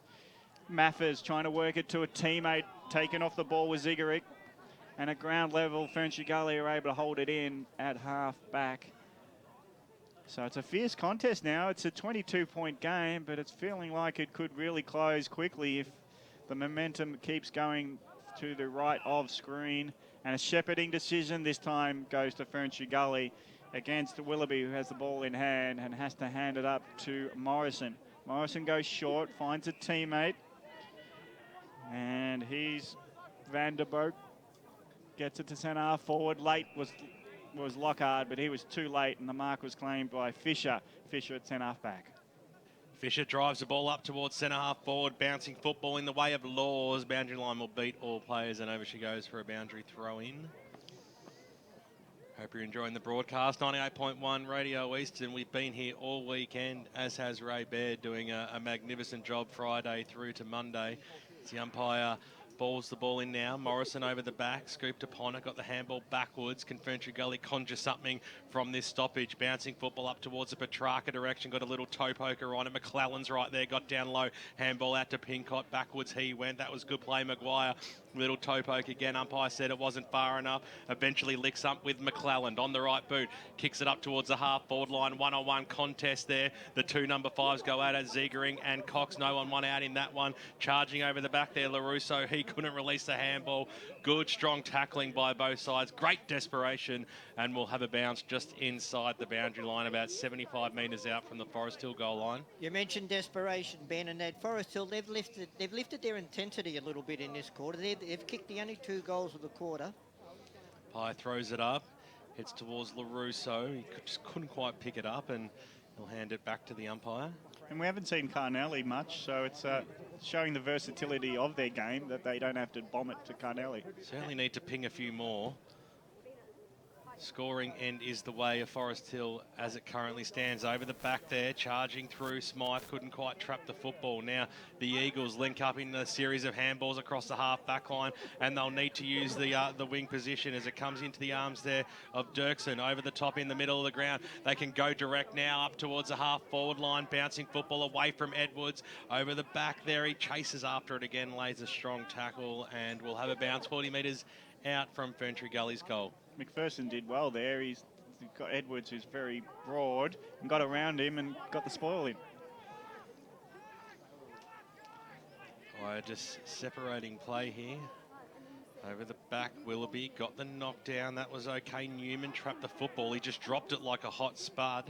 Pye said it was okay. Charging in there, Goodman laying a late tackle, and we'll have a bounce. It's edged 5 metres closer, about 38 metres out from goal. Boundary. Just down boundary side shortly as the umpire throws this one up. It was a fresh air shot for all players as the ball once again hits the deck, and we'll have a bounce. Let's cross down to Alana Coleman, thanks to chiropractic betting. Yeah, I just noticed before you mentioned Scott McPherson. I don't think he's used to actually playing someone with the physique of the opponent he's playing today. He's normally used to playing against a leading, taller forward, so he's actually really struggled with that body work. So let's hope he can nullify that moving forward. Great stuff there by Lana. Knocked down by Morrison. Straight into the arms here of Goodman. He tried to ride the tackle. He might be pinged here, and he should be as well, Ray. Yeah, no, he was certainly pinned. He had an option to get rid of that ball, and he just hung on to it, and then he got tackled again. But I just noticed there are a lot of interchanges going on in this quarter, boys, so maybe the heat's going to play a part towards in the last quarter. Who's going to favour? Well, both sides are certainly using it, the bench. Gibbons' kick went out to the half-back line. Little handball there from Mitchell. Couldn't hit the target. Oh, Tell you what, Zegering copped one very high. Karate chop. Copped one in the chops, there's no doubt about that. The umpire off the ball He made saw the it. free Yeah, kick. okay, yeah, good decision in the end. Yeah. Zegering. They used to call him the rubber man down at Roval. He used to get hit all the time when he goes in the pad, but he always got up again. Well, only took him an hour and a half, but Roval got a mention eventually.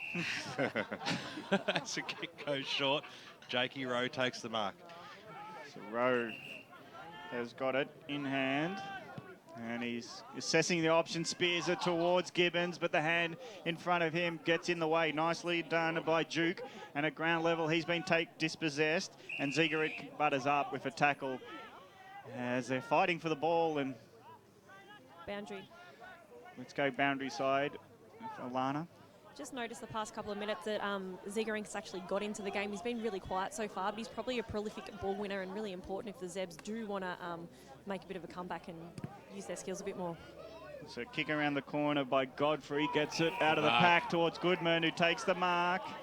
He's quick to bounce up, spear the ball into Edwards versus McPherson. Good fist over the top. Well done, and his defence comes to help out, including McClellan. And now they get a pass off. They can run and go here as Davis picks it up on the bounce. From centre half back, the transition's quick. Nicely taken by Smythe in the back position. Where's Carnelli or other options? Half forward they go, 1v2. The one stands up nicely, and Mitchell has to bounce back to his feet as he's taken down. Here's Carnelli, tackled before he went for it. And Ferny Gully, thankful that the whistle didn't blow because they're clearing the decks. It's a free kick if ever you've seen one. As Caligari plays picks in the it up. middle. He goes to Lockhart. The spoil will come in late. Lockhart gets it, wheels onto his right, gets a popping kick into the middle, dropped. He was under more pressure in his mind than he really was, Russo.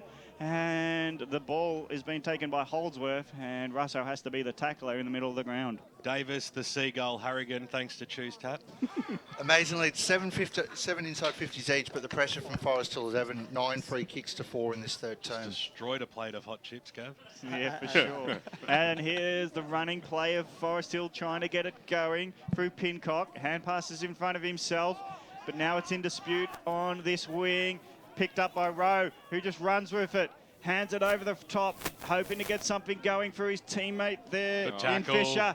Now the turnover and shoes from that tackle. Goes to the wing, high underneath it. Well, Britton did okay, but at ground level it's Ferny Gully. The hand pass was indiscriminate. Nice. And another turnover. It's turnover, touched off the boot, said the umpire. Gibbons gets swarmed on. It's a tough gig, I tell you what. He was sweating on taking the mark, and then it wasn't going to be a mark, so Ferny Gully swamped him, and all he can do is get up and hand the ball to the umpire. Centre wing of Wally Chew reserve, and Ferny Gully have kicked the only 2 goals of this first term, as we've ticked over 20 minutes. Tap one done by Stoneham. Done well to get it to Davis, who gets it to Gibbons. Gibbons hurriedly kicks it to centre forward. Here's a big chance. It's in the hands of Rowe. 45 metres out. It's a goal. And Rowe, he's a dead-eyed dick in front of goals. He's kicked 5 last week. He's got 1 this time. Good save. Yes, and now that's 6 in 2 weeks. But it's importantly, Forest Hill's 8 for the day. 8 goals, 3, 51. And Ferny Gully, 10, 7, 67. 16 points of difference. Yeah, just before you called that passage of play there, I was just looking at the Forest Hill side and I thought, who do they need to get into the play? And Jake Rowe's one of the players that really needs to lift his game because he's a prolific ball getter normally, but he's had a very quiet first half. For mine, I reckon that's got to be up there with one of the Pancake Parlour players of the day. They just did not give up the ghost at all, Forest Hill. There were plenty of opportunities during that passage of play where they could have easily turned it over, and they did not give in. Great goal, great effort. Fresh air shot from Stoneham and Morrison. Morrison got the handball out, stolen by Britton, and they go up towards the half-forward line again. The Zebras, what can they manufacture from this one? Mitchell, centre half-forward, kicks it to the Carnelli direction. Yes. Strong Jukes. He's an absolute pearler. He's been waiting for the ball and the delivery to be spot on to him in this term. He finally got that. They did make him work hard for it, but class players stand out. I've got to say, he's got to mark it because the umpire's given him no favours. Exactly right. And after he marked it, he held it to the Ferny Gully faithful there just to let them know on the boundary that he marked it. Yeah. Matty Carnelli. So is he going to kick this one, Ben? Powerhouse full forward. You couldn't do anything but back him in from here. This is his forte, and he kicks it straight over the goal umpire's head. That's a magnificent kick off the boot. Forest Hill have 9 now on the Bendigo Bank scoreboard, and the margin is back out to 10 points at the 22.5-minute mark of this third term. Game on. Yeah, look, it's been a very good quarter. It's been a workmanlike quarter for Forest Hill. You know, there's been nothing fancy about it. They've just stuck to their guns. Their endeavour's been a lot better than what it has in the first half, and they've reaped the rewards, Louis. And we've seen a couple of their players who have been pretty quiet by their standards in Rowe and Ziegering starting to get involved in the play as well. And I've got to really take my hat off to Carnelli. I mean, that second term was disastrous by the umpiring standards, giving away a few free kicks and not getting much himself, but he has his stepper. Stoneham just jumps he's on the second story of Morrison, and he didn't get the tap though. So it's ground level where the umpire gets involved. Forest Hill get the free kick. They're quick to run it. They go out of side, contest 1-on-1. Umpire says it's a push on Mitchell, and the advantage may be paid. No. So that was running away if it was Newman. But he was told to give it back to Mitchell.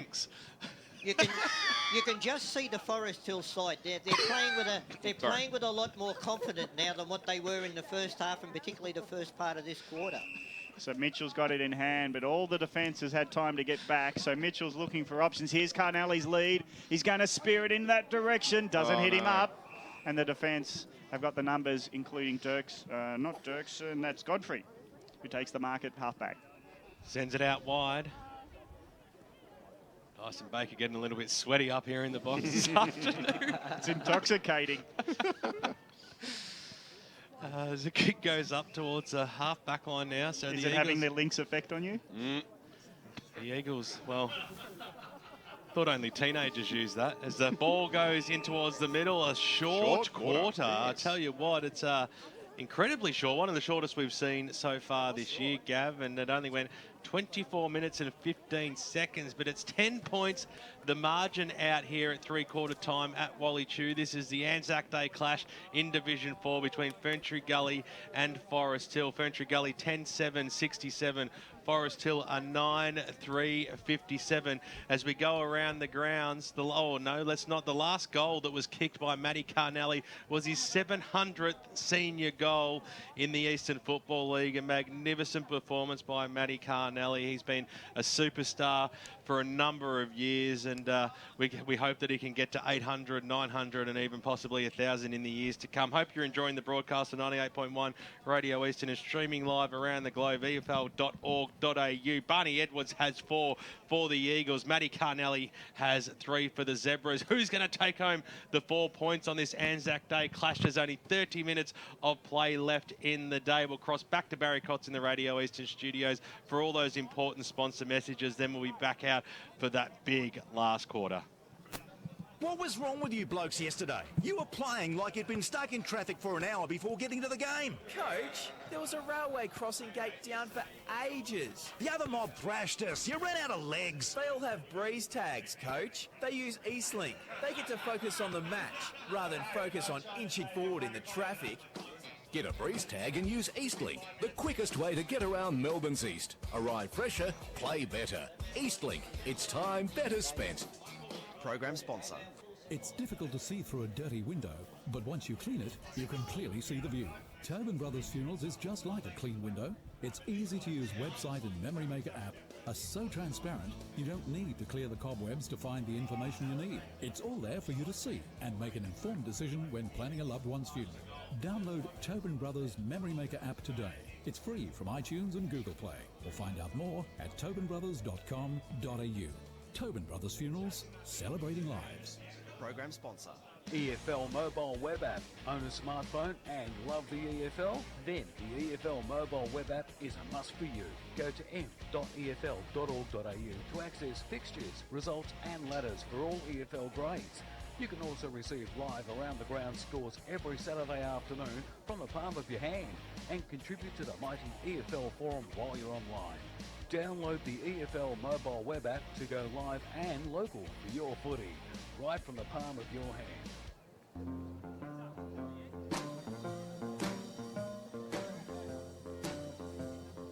Hello, I'm Barry Mackay. And I'm William Broome. Don't miss the greatest hits from the 60s, 70s and 80s on It's Time, Saturday nights at 6 o'clock on Radio Eastern 98.1.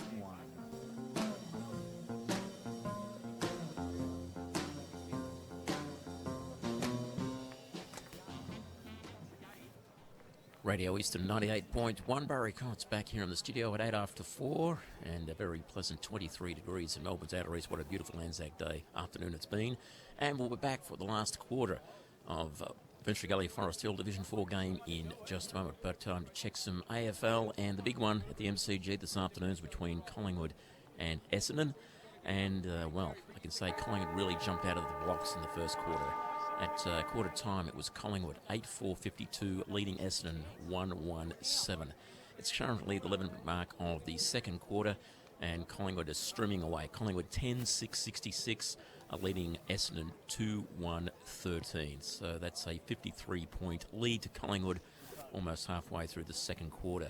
Side bottom, so far has kicked 4 goals for the Pies. Blair, Cox, 1 each. Possession getters so far, Pendlebury doing very well, 15 possessions, side bottom 12 and Adams 11. And for the Bombers, their single goal kickers, Brown and Langford. Zaharakis 12 possessions, Fantasia 10 and Kelly 10. So just repeating halfway through the second quarter, Collingwood 10-6-66, leading Essendon 2-1-13. And we'll have more AFL scores a little bit later on. This is EFL Game Day, Radio Eastern 98.1.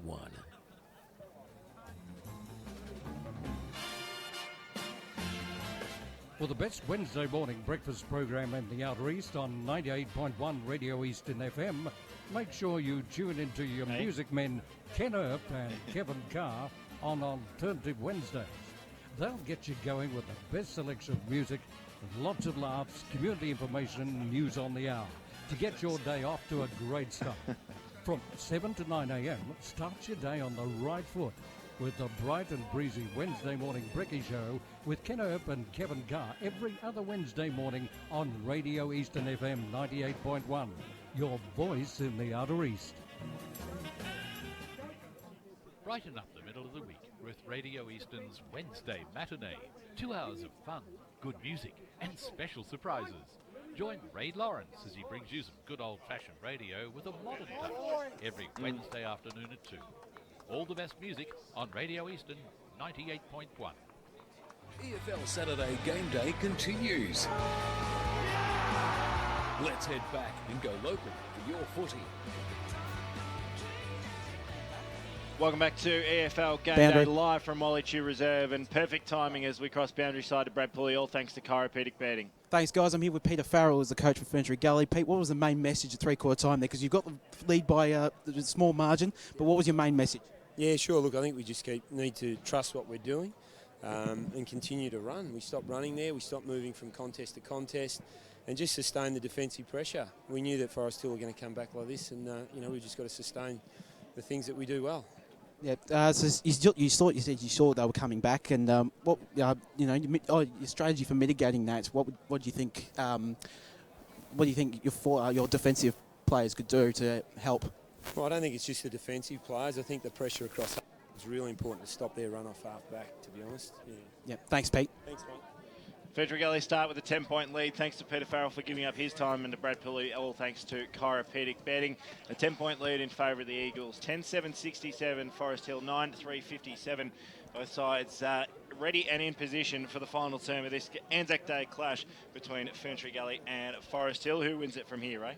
Look, I think it's anybody's game at the moment. I mean, Forest Hill, they kicked the only 4 goals of that quarter, and I just think that the weather and fitness is certainly going to play a part in this last quarter, because at the moment Forest Hill are playing better football than Ferny Creek, but Ferny Creek were all over them in the first half. Yeah, well, that half-time break couldn't come quick enough for Forest Hill for mine. They looked like they were really out of gas late in that second term, but they're reborn. So you're right, Ray. It's all about who can keep enough fuel in the tank. And here we go at Wallychew Reserve in Ferny Creek. Ferny Creek leading by 10 points. They're trying to get the first centre clearance, but being wrestled to the ground by Gibbons is the Eagles midfielder. It's a lot of momentum with Forest Hill. Speaking of being wrestled to the ground, Yes, Gav, it was pretty even the third quarter with those effective tackles, about 10 apiece. Stoneham again. He's got a great leap. He must just love to high jump or something, because it's a second thought is to tap it, but he does get high. Free kick being given to Godfrey, who bursts into the pocket. And Edwards couldn't mark it, but is first to get bouncing back into, puts it into the goal square. Will the dribble favour? No, it doesn't. Goes a cross goal, and finally for a minor score, 11-point game. Now, if we might get our expert special comments guys to who looking more tired, is that going to be a factor like it was yesterday for Scoresby? Well, we've got to look at the third quarter, and Forest Hill, they had more run in the third quarter, but, you know, maybe it's hard to say. It's hard to say. I just think that whichever side wants it more is going to win this game. 10 points, 11 points, that's nothing at the moment. McPherson took the mark from the kick out. Maybe there was a creepage over the mark, so he gets 25 metres, pulled back, but now his kick, or he handed off to a guy that just kicks it straight back to the opposition, being Waldron. Waldron gets it into the centre corridor, where Dirksen gets it into the middle. So it's nice hit up target so far. Now it's Gray going long, looking for a mark. Ground level, it's number 99. Must be a new jumper for Forest Hill. It's not on the books, but they'll clear away. And Forest Hill. I think it's Lucas Gibbons. Well, we'll just get boundary riders just to confirm that as it goes back to number 99. So, Alana, can you help us out with that? I'm pretty sure it's Christian Holdsworth, actually. Okay. Yeah, Holdsworth has got it, so he's been very good today. Thanks to chiropractic betting. Chiropractic betting. Thank you, and welcome back to welcome back, Ben. BWS. Yes. Special guest commentary appearance. Yes. He's not happy with that one. Sorry, buddy. Yeah. As you might as well keep going. Keep your eye on the ball, Gav. I will, because it's Forest Hill have got it, and they've had a lot of it in this second half. So from half back, they'll load up, trying to get the pass to Harley, but it's been marked, intercept mark taken by Crocker. As Ferny Gully try to get it forward, but Forest Hill again hold up. Nice tackle on the outer side, as Gray thought he was tackled a bit too hard. Getting up with it is Zigaric, hands it over. Boundary. And again, for chiropractic betting, it's Alana. Stilly at three-quarter time was just encouraging the Zebras to take the game on and not to go into their shell. So expect them to take the game on, expect some errors, but he said he'd rather lose by 10 goals than 10 points and to just take their chances and run with it and be daring with the ball. Well, I don't know if he would rather lose by 10 goals and win by 10 points, but I know what you mean. Yeah, well, I guess after last week's victory, they've got enough percentage to take that, don't they? Yeah, that's right. True. So, you got to roll the dice, but I reckon if they keep rolling the dice, it's the way to win the game, because Ferny Gully don't have as much run all over the ground like Forest Hill showed in that third quarter.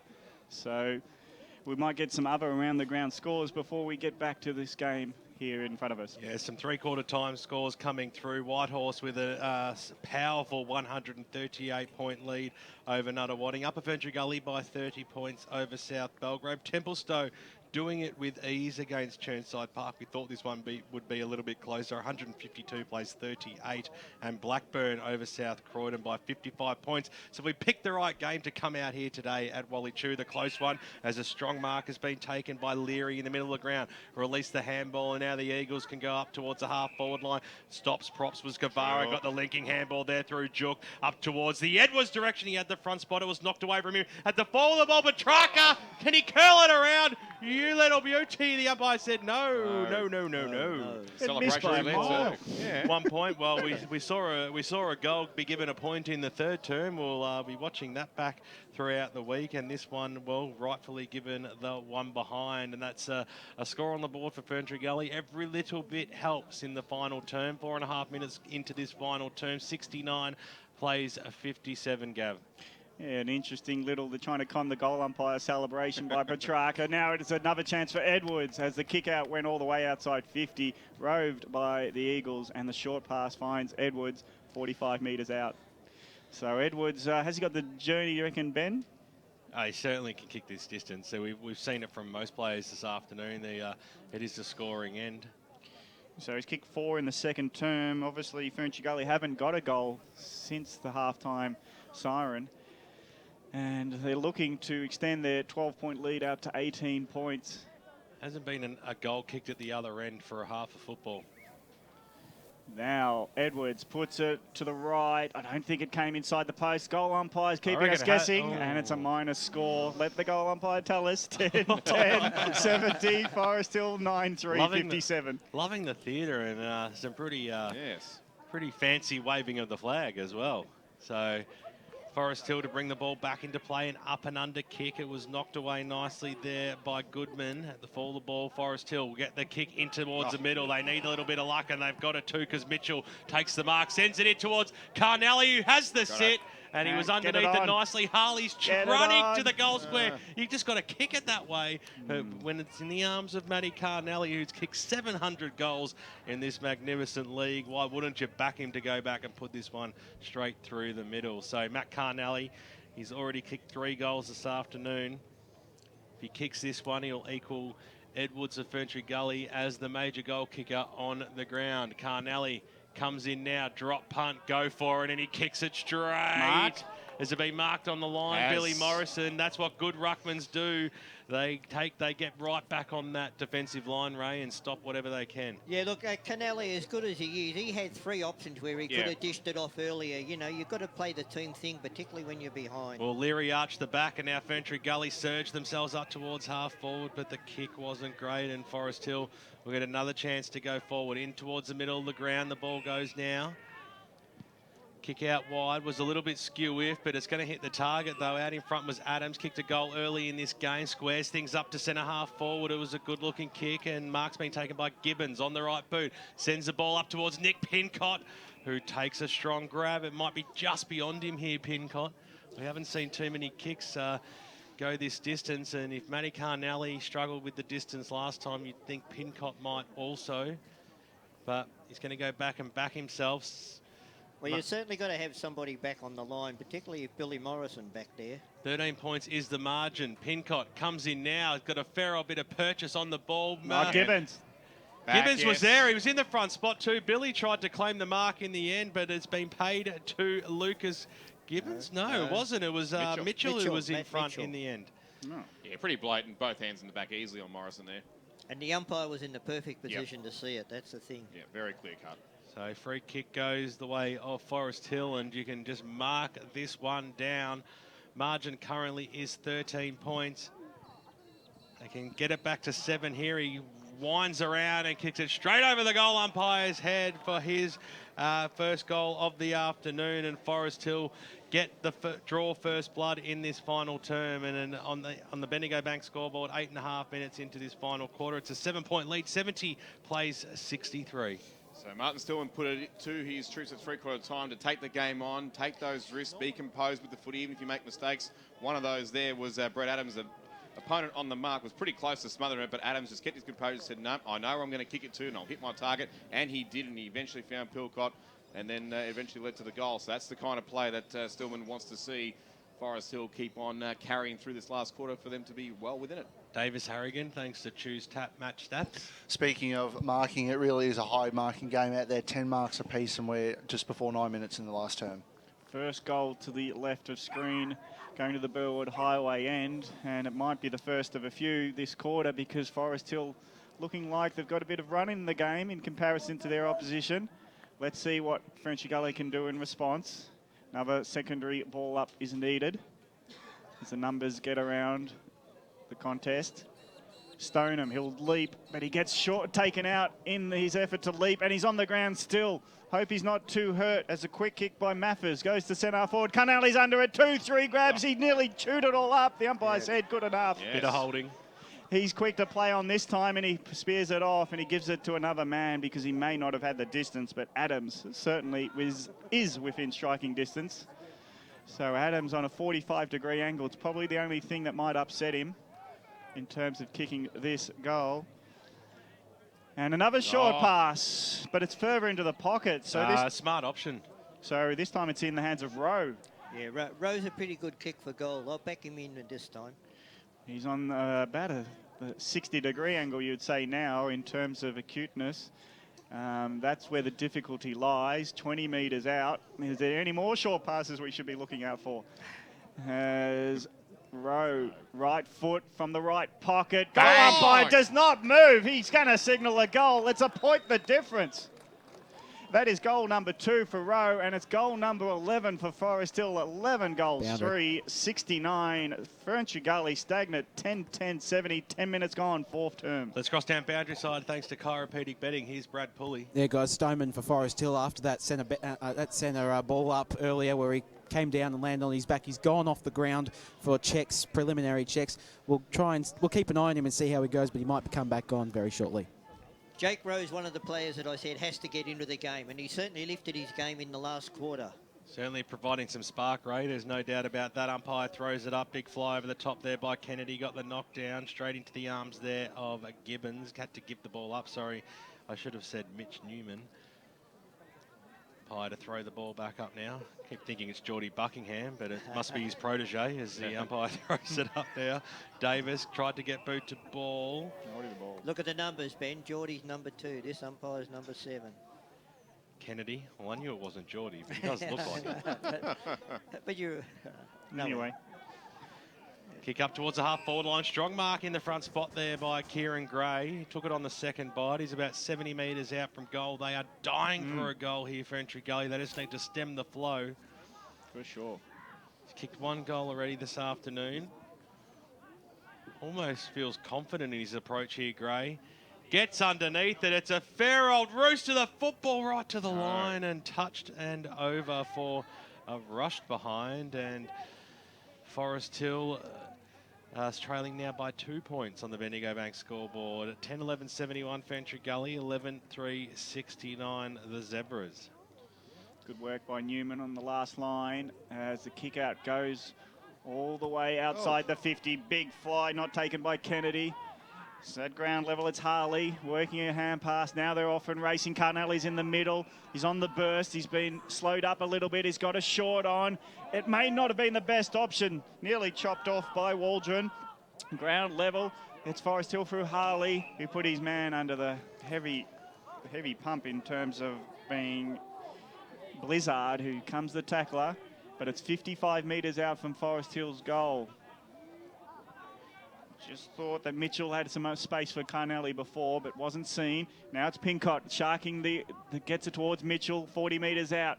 Ball's bobbling around. Rowe couldn't pick it up. Has to come in the tackle. The umpire's going to ping someone, is he? No. It's right under the hands and feet. He was tempted to give it away against Ferny Gully, but he had no chance to get it away, did Dirksen. So it's 40 metres around from Forest Hill's goal. They could hit the front if they can snare a goal from this one. But it's been sharked by Caligari, who just boots it out of his defensive area, and he goes towards the line, and he's probably hoping for that result, but he won't get it because Laws picks it up, walks around one opponent, spears a pass in close to the line, marked by Fisher. Fisher's looking inboard, looking short. He's going to go long. He's hopeful. Carnelli has to come in from a front position. 2 grabs. He's called a play on. He does so. Well, I'll give him the mark, wouldn't you? But the umpire may have seen it some other way. Must have been touched off the boot because Carnelli certainly didn't even try to claim that one. Yeah, exactly. You're right. Try to bring the ball back in. It's deep in the Forest Hill forward line. There's about 20 players around this football. Trying to trap it there was Kennedy. Got the handball out wide. That was okay. Leary released himself as well. Bouncing football. The Zebras going in after it again. What a strong tackle by Leary. And he'll be rewarded by it by the umpire as well. So he'll be able to just slow things down across the half-back line here for Ferny Gully as he drives the ball out towards the Lockhart direction. He took the mark and he arched the back. He needs to get a handball away. He was almost pinged there, Maguire. Got the handball, eventually arms in the arms of Laws. Across they go. They're linking up nicely. Willoughby's handball went into no man's land. Here's Jook on the right boot, goes up towards Edwards, trying to use his body. Can he get boot to ball? Art Barney goes after it again. Coming in through there over the top there, Willoughby couldn't pick it up. Ferny Gully have the numbers. Lockhart will stab around the body, and he was in the right position at the right time, and he slams it home. That's his second goal of the afternoon, Ben Lockhart, and it was a hot footy, only 25 metres out from goal, and scrums the goal. So 77 plays 69, 15 minutes gone here in the final term. What an important goal that was to Ferny Gully. It was certainly an important goal, but they had to work hard for it too. It wasn't given to them on a plate. It sort of was. Willoughby hand pass. In the end, but I think... to get the ball, to get it out there was what I'm talking about, Gav. Full credit to Dean Leary in the back line, though. Just as Forest Hill seemed like they've had momentum for the last 6 or so minutes, that big tackle to get the holding the ball decision for him helped create that play for Ferny Gully. So Ferny Gully, first goal in about 50 minutes of football, and They got out to a 34-point half-time lead, and now their lead is only 8 points. The umpire will come in again for a second time, and will ball it up. Rucks go at it. No clear win for the tap out, but it's pushing him towards Forest Hill's goals. Coming out of the pack first is Goodman, but he'll get help from his teammate in Waldron, who's off and running. Might have to have a bounce sooner or later, but gets 30 metres through run, gets 50 with the kick. Edwards is underneath it. McPherson comes in, kicks it in front of himself just to get it to the boundary line. He's happy to see it over and out, 30 metres around from Ferny Gully's goals. Player down on the wing position for Forest Hill. Far side of the ground. I just think he got in Waldron's way when Waldron was coming through there. Nothing, unforeseen about it. Yeah, bit of a freight train then, Waldron. Yeah.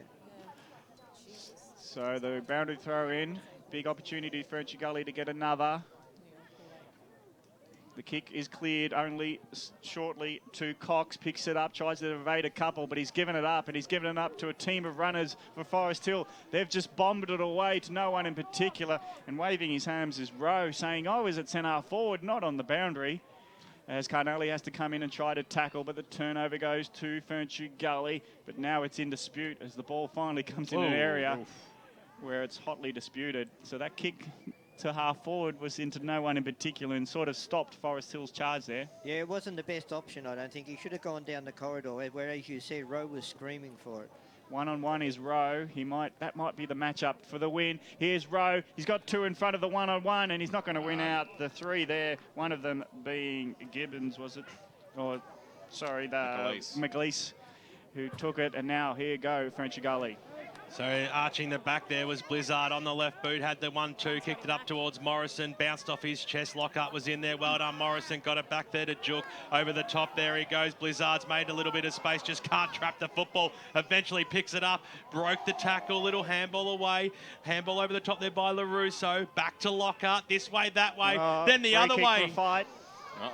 It's a little bit of how do you do off the play at the moment, which way is this one going to go? I see a card about to be pulled out, I think. It's silly if it's Forest Hill because they don't need to be giving shots up. So send off. And it is too. Todd Berger's been shown the yellow card. So he's pointing the finger. From what was going to be a Forest Hill free kick, it'll be interesting to see what happens here. He's pointing the finger like I didn't start the fight. Getting the Bronx cheers as he heads off the ground. Todd Berger might be Mike just picks up everything, doesn't it? Great technology, Radio Eastern. That's the first time I've ever seen the umpire run with a player off the field when he's been yellow carded. I wonder what his concerns were. Still trying to work out what's going to actually happen from this. Because Lockhart had the ball and was looking towards goal, wasn't he, when it happened?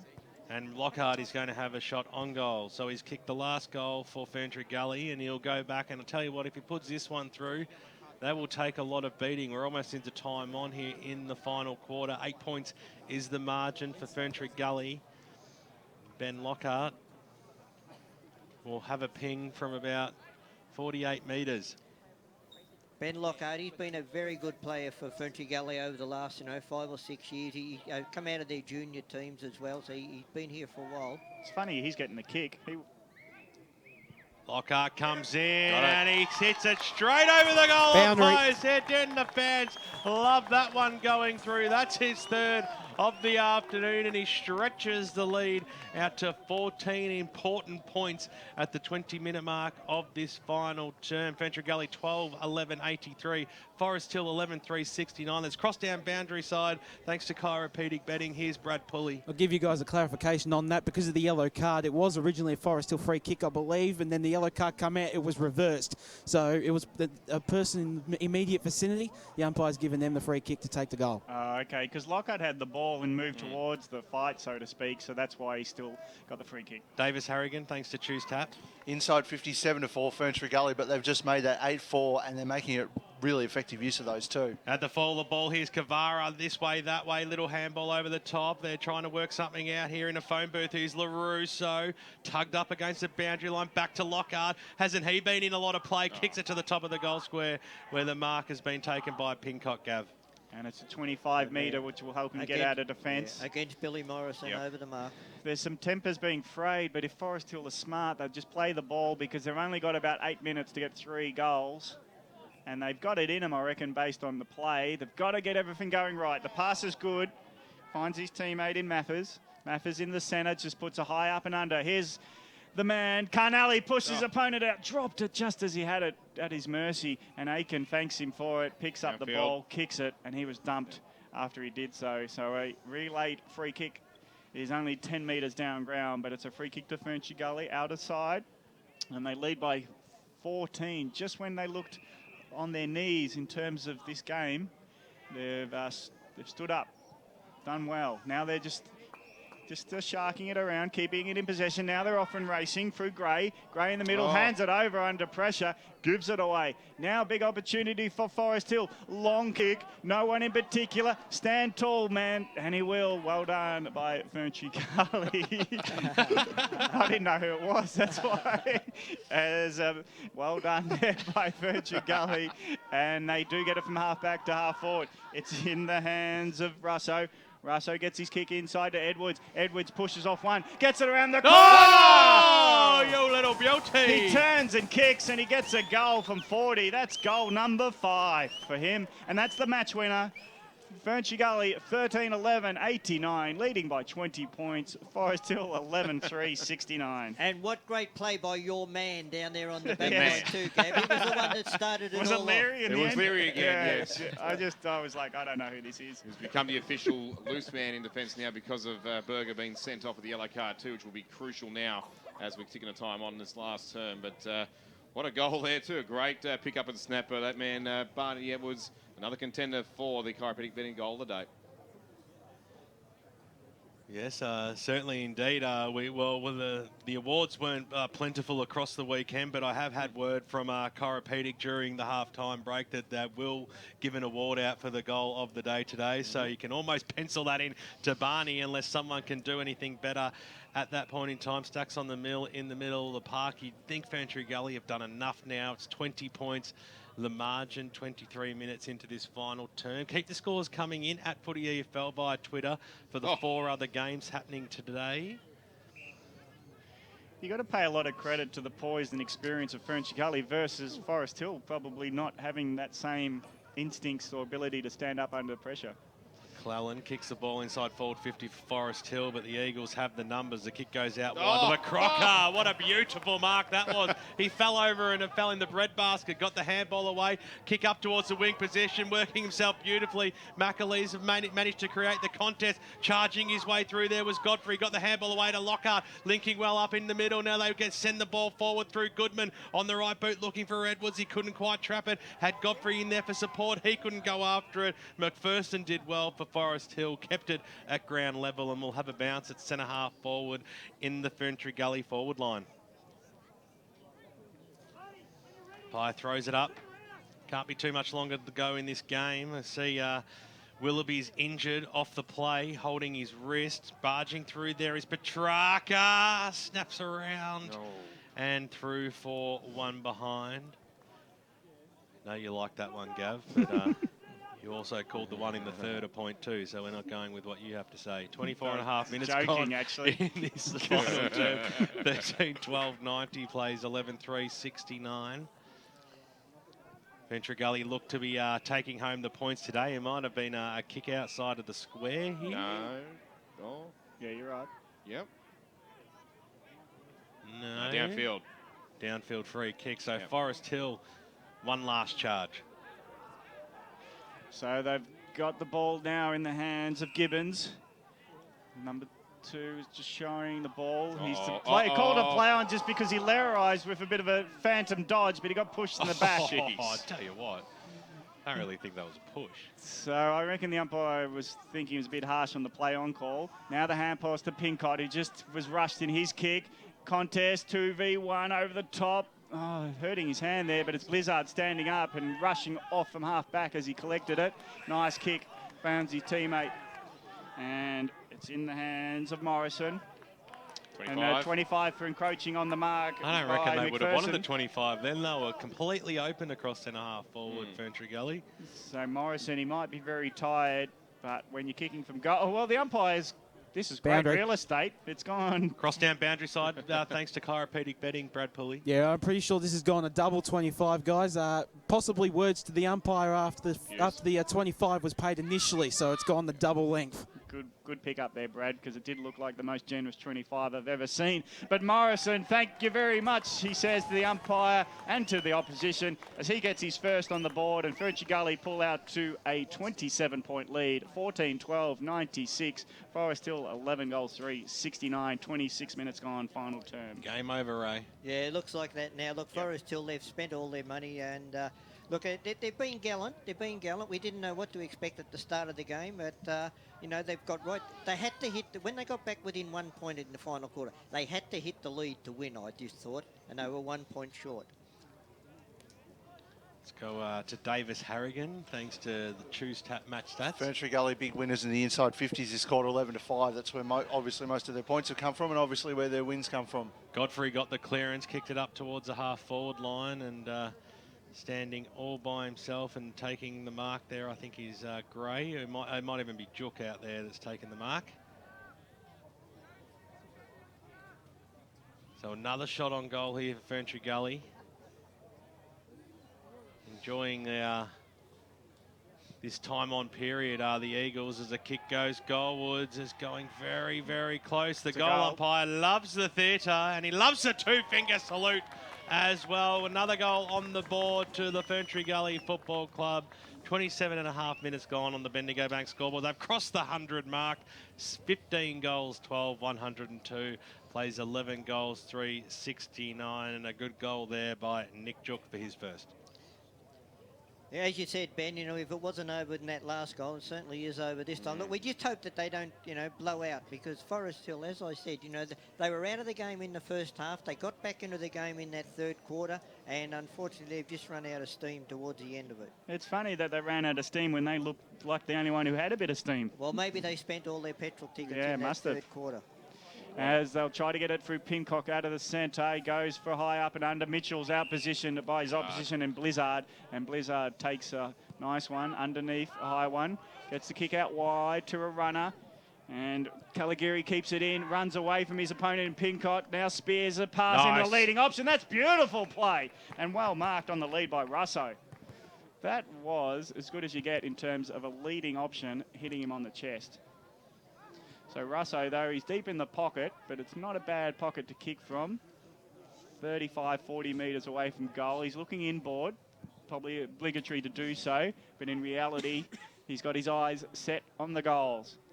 He trots in, puts it on the right post, and it's beautiful. As the siren goes, you'll celebrate a victory the best of ways.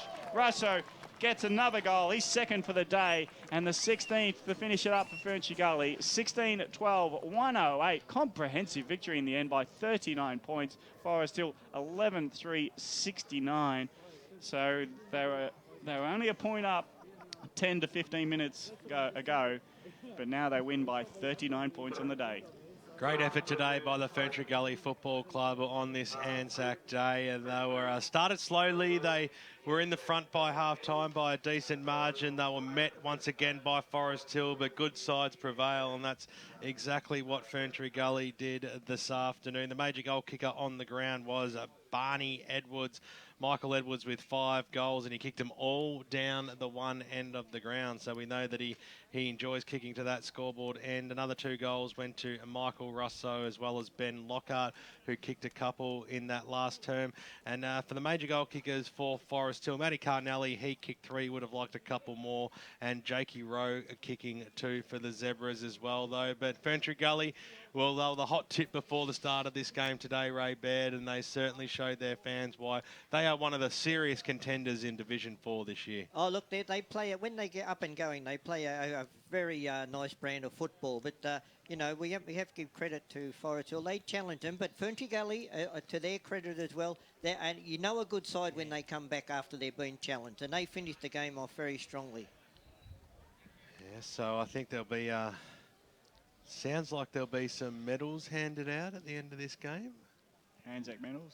Looking as such. And Davis Harrigan, who's done a fantastic job all day. Grant Subi Campbell, you should be looking over your shoulder, my friend. Great stuff, Davis. Thanks to Choose Tap. How did the match stats pan out? Well, one of the key ones I'm looking at is the marks. It's 21-19 in favour of Ferny Gully, but so many of Ferny Gully's marks came in the key passages of play when they ran it back from defence, whereas Forest Hill, there are a couple little ones in their passages of play, but a lot of them were just chip kicks. But mind you, first 4 to Ferny Gully were the same, but however, once they got over that 3-minute blitz, everything was controlled for that one. So it was probably the key one there. Forest Hill laid more tackles in +3. Ferny Gully 5, 8, 10 and Forest Hill 12. And the free kicks pretty even in the final quarter, 6-5 in favour of Forest Hill, but obviously Ferny Gully were just using it better and able to get up.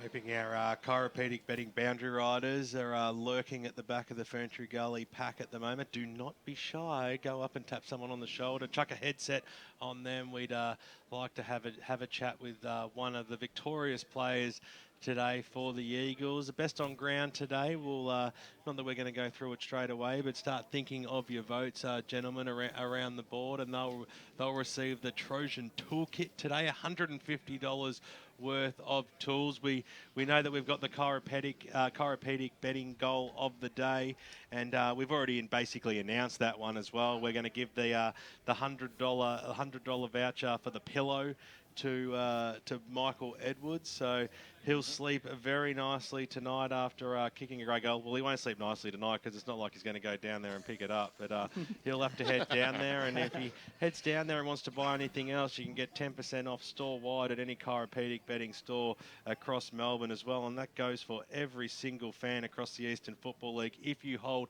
a club membership, you can receive 10% off any price inside the chiropractic store, so get on down. There's local stores in Nuttawading and in Pakenham as well. Some final scores coming through from around the grounds this afternoon. There were 5 games on Anzac Day played today across the divisions. We'll start with the Premier Division. It's not a final score, but Blackburn have a very handy lead after trailing at quarter time over South Croydon by 55 points. Down at Templestowe, there is a final score, 23-14. 152 defeated Churnside Park 5-8-38. So that's a 114-point walloping down there at the Stowe by the Dockers. They've started this season off in magnificent form and certainly putting themselves their hands up for the side to beat. Upper Ferny Gully beating South Belgrave by 69 points today, as well as we're very close to crossing down boundary side for the after-match awards.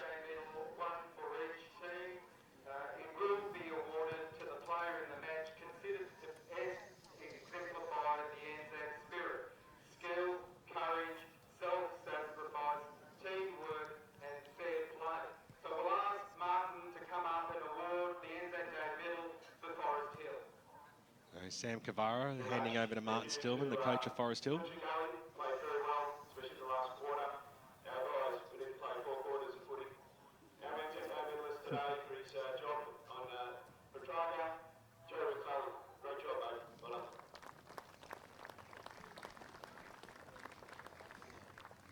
So Joe McClellan receiving the medal for Forest Hill. Peter Farrell, the coach of Ferny Gully.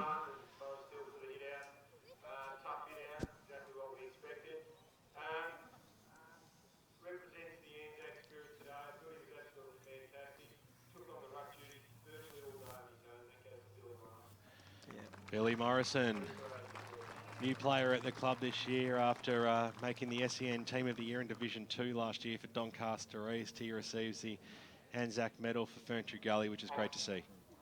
And declined to give a speech. Took 4 quarters, but he got that in about Billy.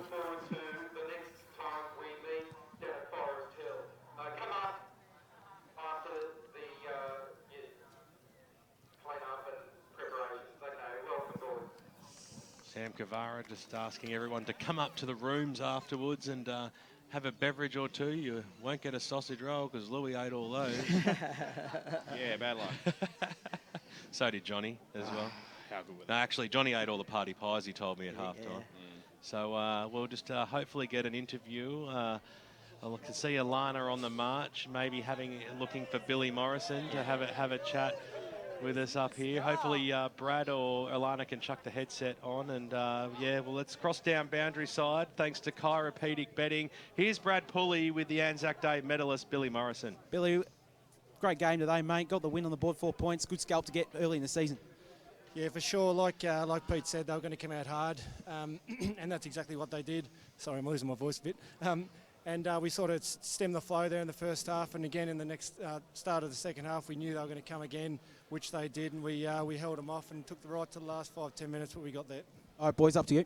Billy, it's BWS here, mate. Great to call you again. Great to see you out on the field. A magnificent game as well, mate. And well, to be up at 3/4 time, and then to be met, and then to get over the line. It's this group has got a lot of playing spirit, don't they? BWS, how are you, mate? Loving it, mate. Loving watching you play again, mate. It's always good to have you down here, mate. Yeah, no, look, we got some good young kids coming through. Obviously, it's good to keep the kids coming through the juniors. Got a couple of new recruits in. Which are really just adding that little bit of polish. Some older heads, which is good. We've had 3 good wins. We're up against Nuttawading next week, but we won't obviously not going to take that lightly like any other game. But yeah, it's a pretty good start to the year, 3-0. Happy with that. Means a lot to play on Anzac Day as well, doesn't it? Oh, it certainly does, yeah. It's a bit of a wait on the Monday, but it's all good. Obviously, it's not about the football. It's about the history of Australia and New Zealand. And, yeah, no, just it's an actual honour to play on Anzac Day. It's Ray here, Billy. Congratulations on a terrific game there, mate. You've only been here a short time, but are you enjoying your time at Ferny Gully? Hey, Razor. Yeah, no, loving it. Loving it. I can finally call myself one of the veterans now, so... I never thought the day would come, but yeah, finally here, and happy just to nurture these younger guns along. Yeah, I'm loving it down here. It's good club, great vibe down here, and I really like it. Well, get inside and sing that song, mate, because the boys are waiting for you. All the best, and we'll have a beer very shortly. Thanks, guys. Cheers. Good on you, Billy Morrison, the Anzac Day medalist out here for the Ferny Gully Football Club. Great stuff there by Alana Coleman and Brad Pulley to get the guests. They can come upstairs as well. You wanted to say something, Louis? Not at all. I'm just giving the thumbs up to everybody as well, like everyone else is. Just giving a wave to your fans like Ray does work. usually. Yes. Ray usually just walks around the ground waiting for the high fives. You usually say I strut around the ground. Or swan, because you are a swan. No, I was waiting. For me, I was waiting for the 2-finger salute from Brucey. Here's the song in the rooms. Crank it up, Brucey. Let's hear it.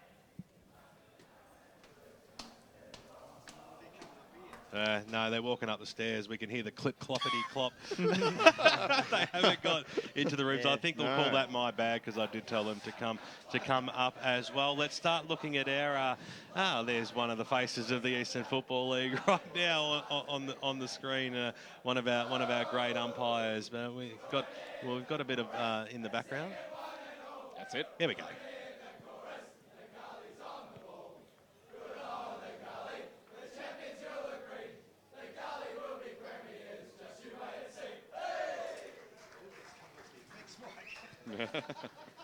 Really enjoyed the game out here today. A 39-point margin, 16-12, 108 Ferny Gully. Forest Hill, a straight kicking 11-3-69. They had the lead at the first term by kicking 5 straight goals in that first quarter, Forest Hill. But the scoring end was certainly the scoreboard end right throughout the afternoon, wasn't it, Ray? And Ferny Gully, well, when they needed to step it up, they certainly did. And yeah, they're an impressive side to watch when they're going. Oh, look, it was a terrific game, and it's wrapped off, 3 very good games that we've broadcast over the weekend, mate. I think, we've had a feast of football, and we've really enjoyed doing it up here, that's for sure. Absolutely. Let's start looking at our best players, 3, 2, and 1 for the afternoon to take home the Trojan Toolkit.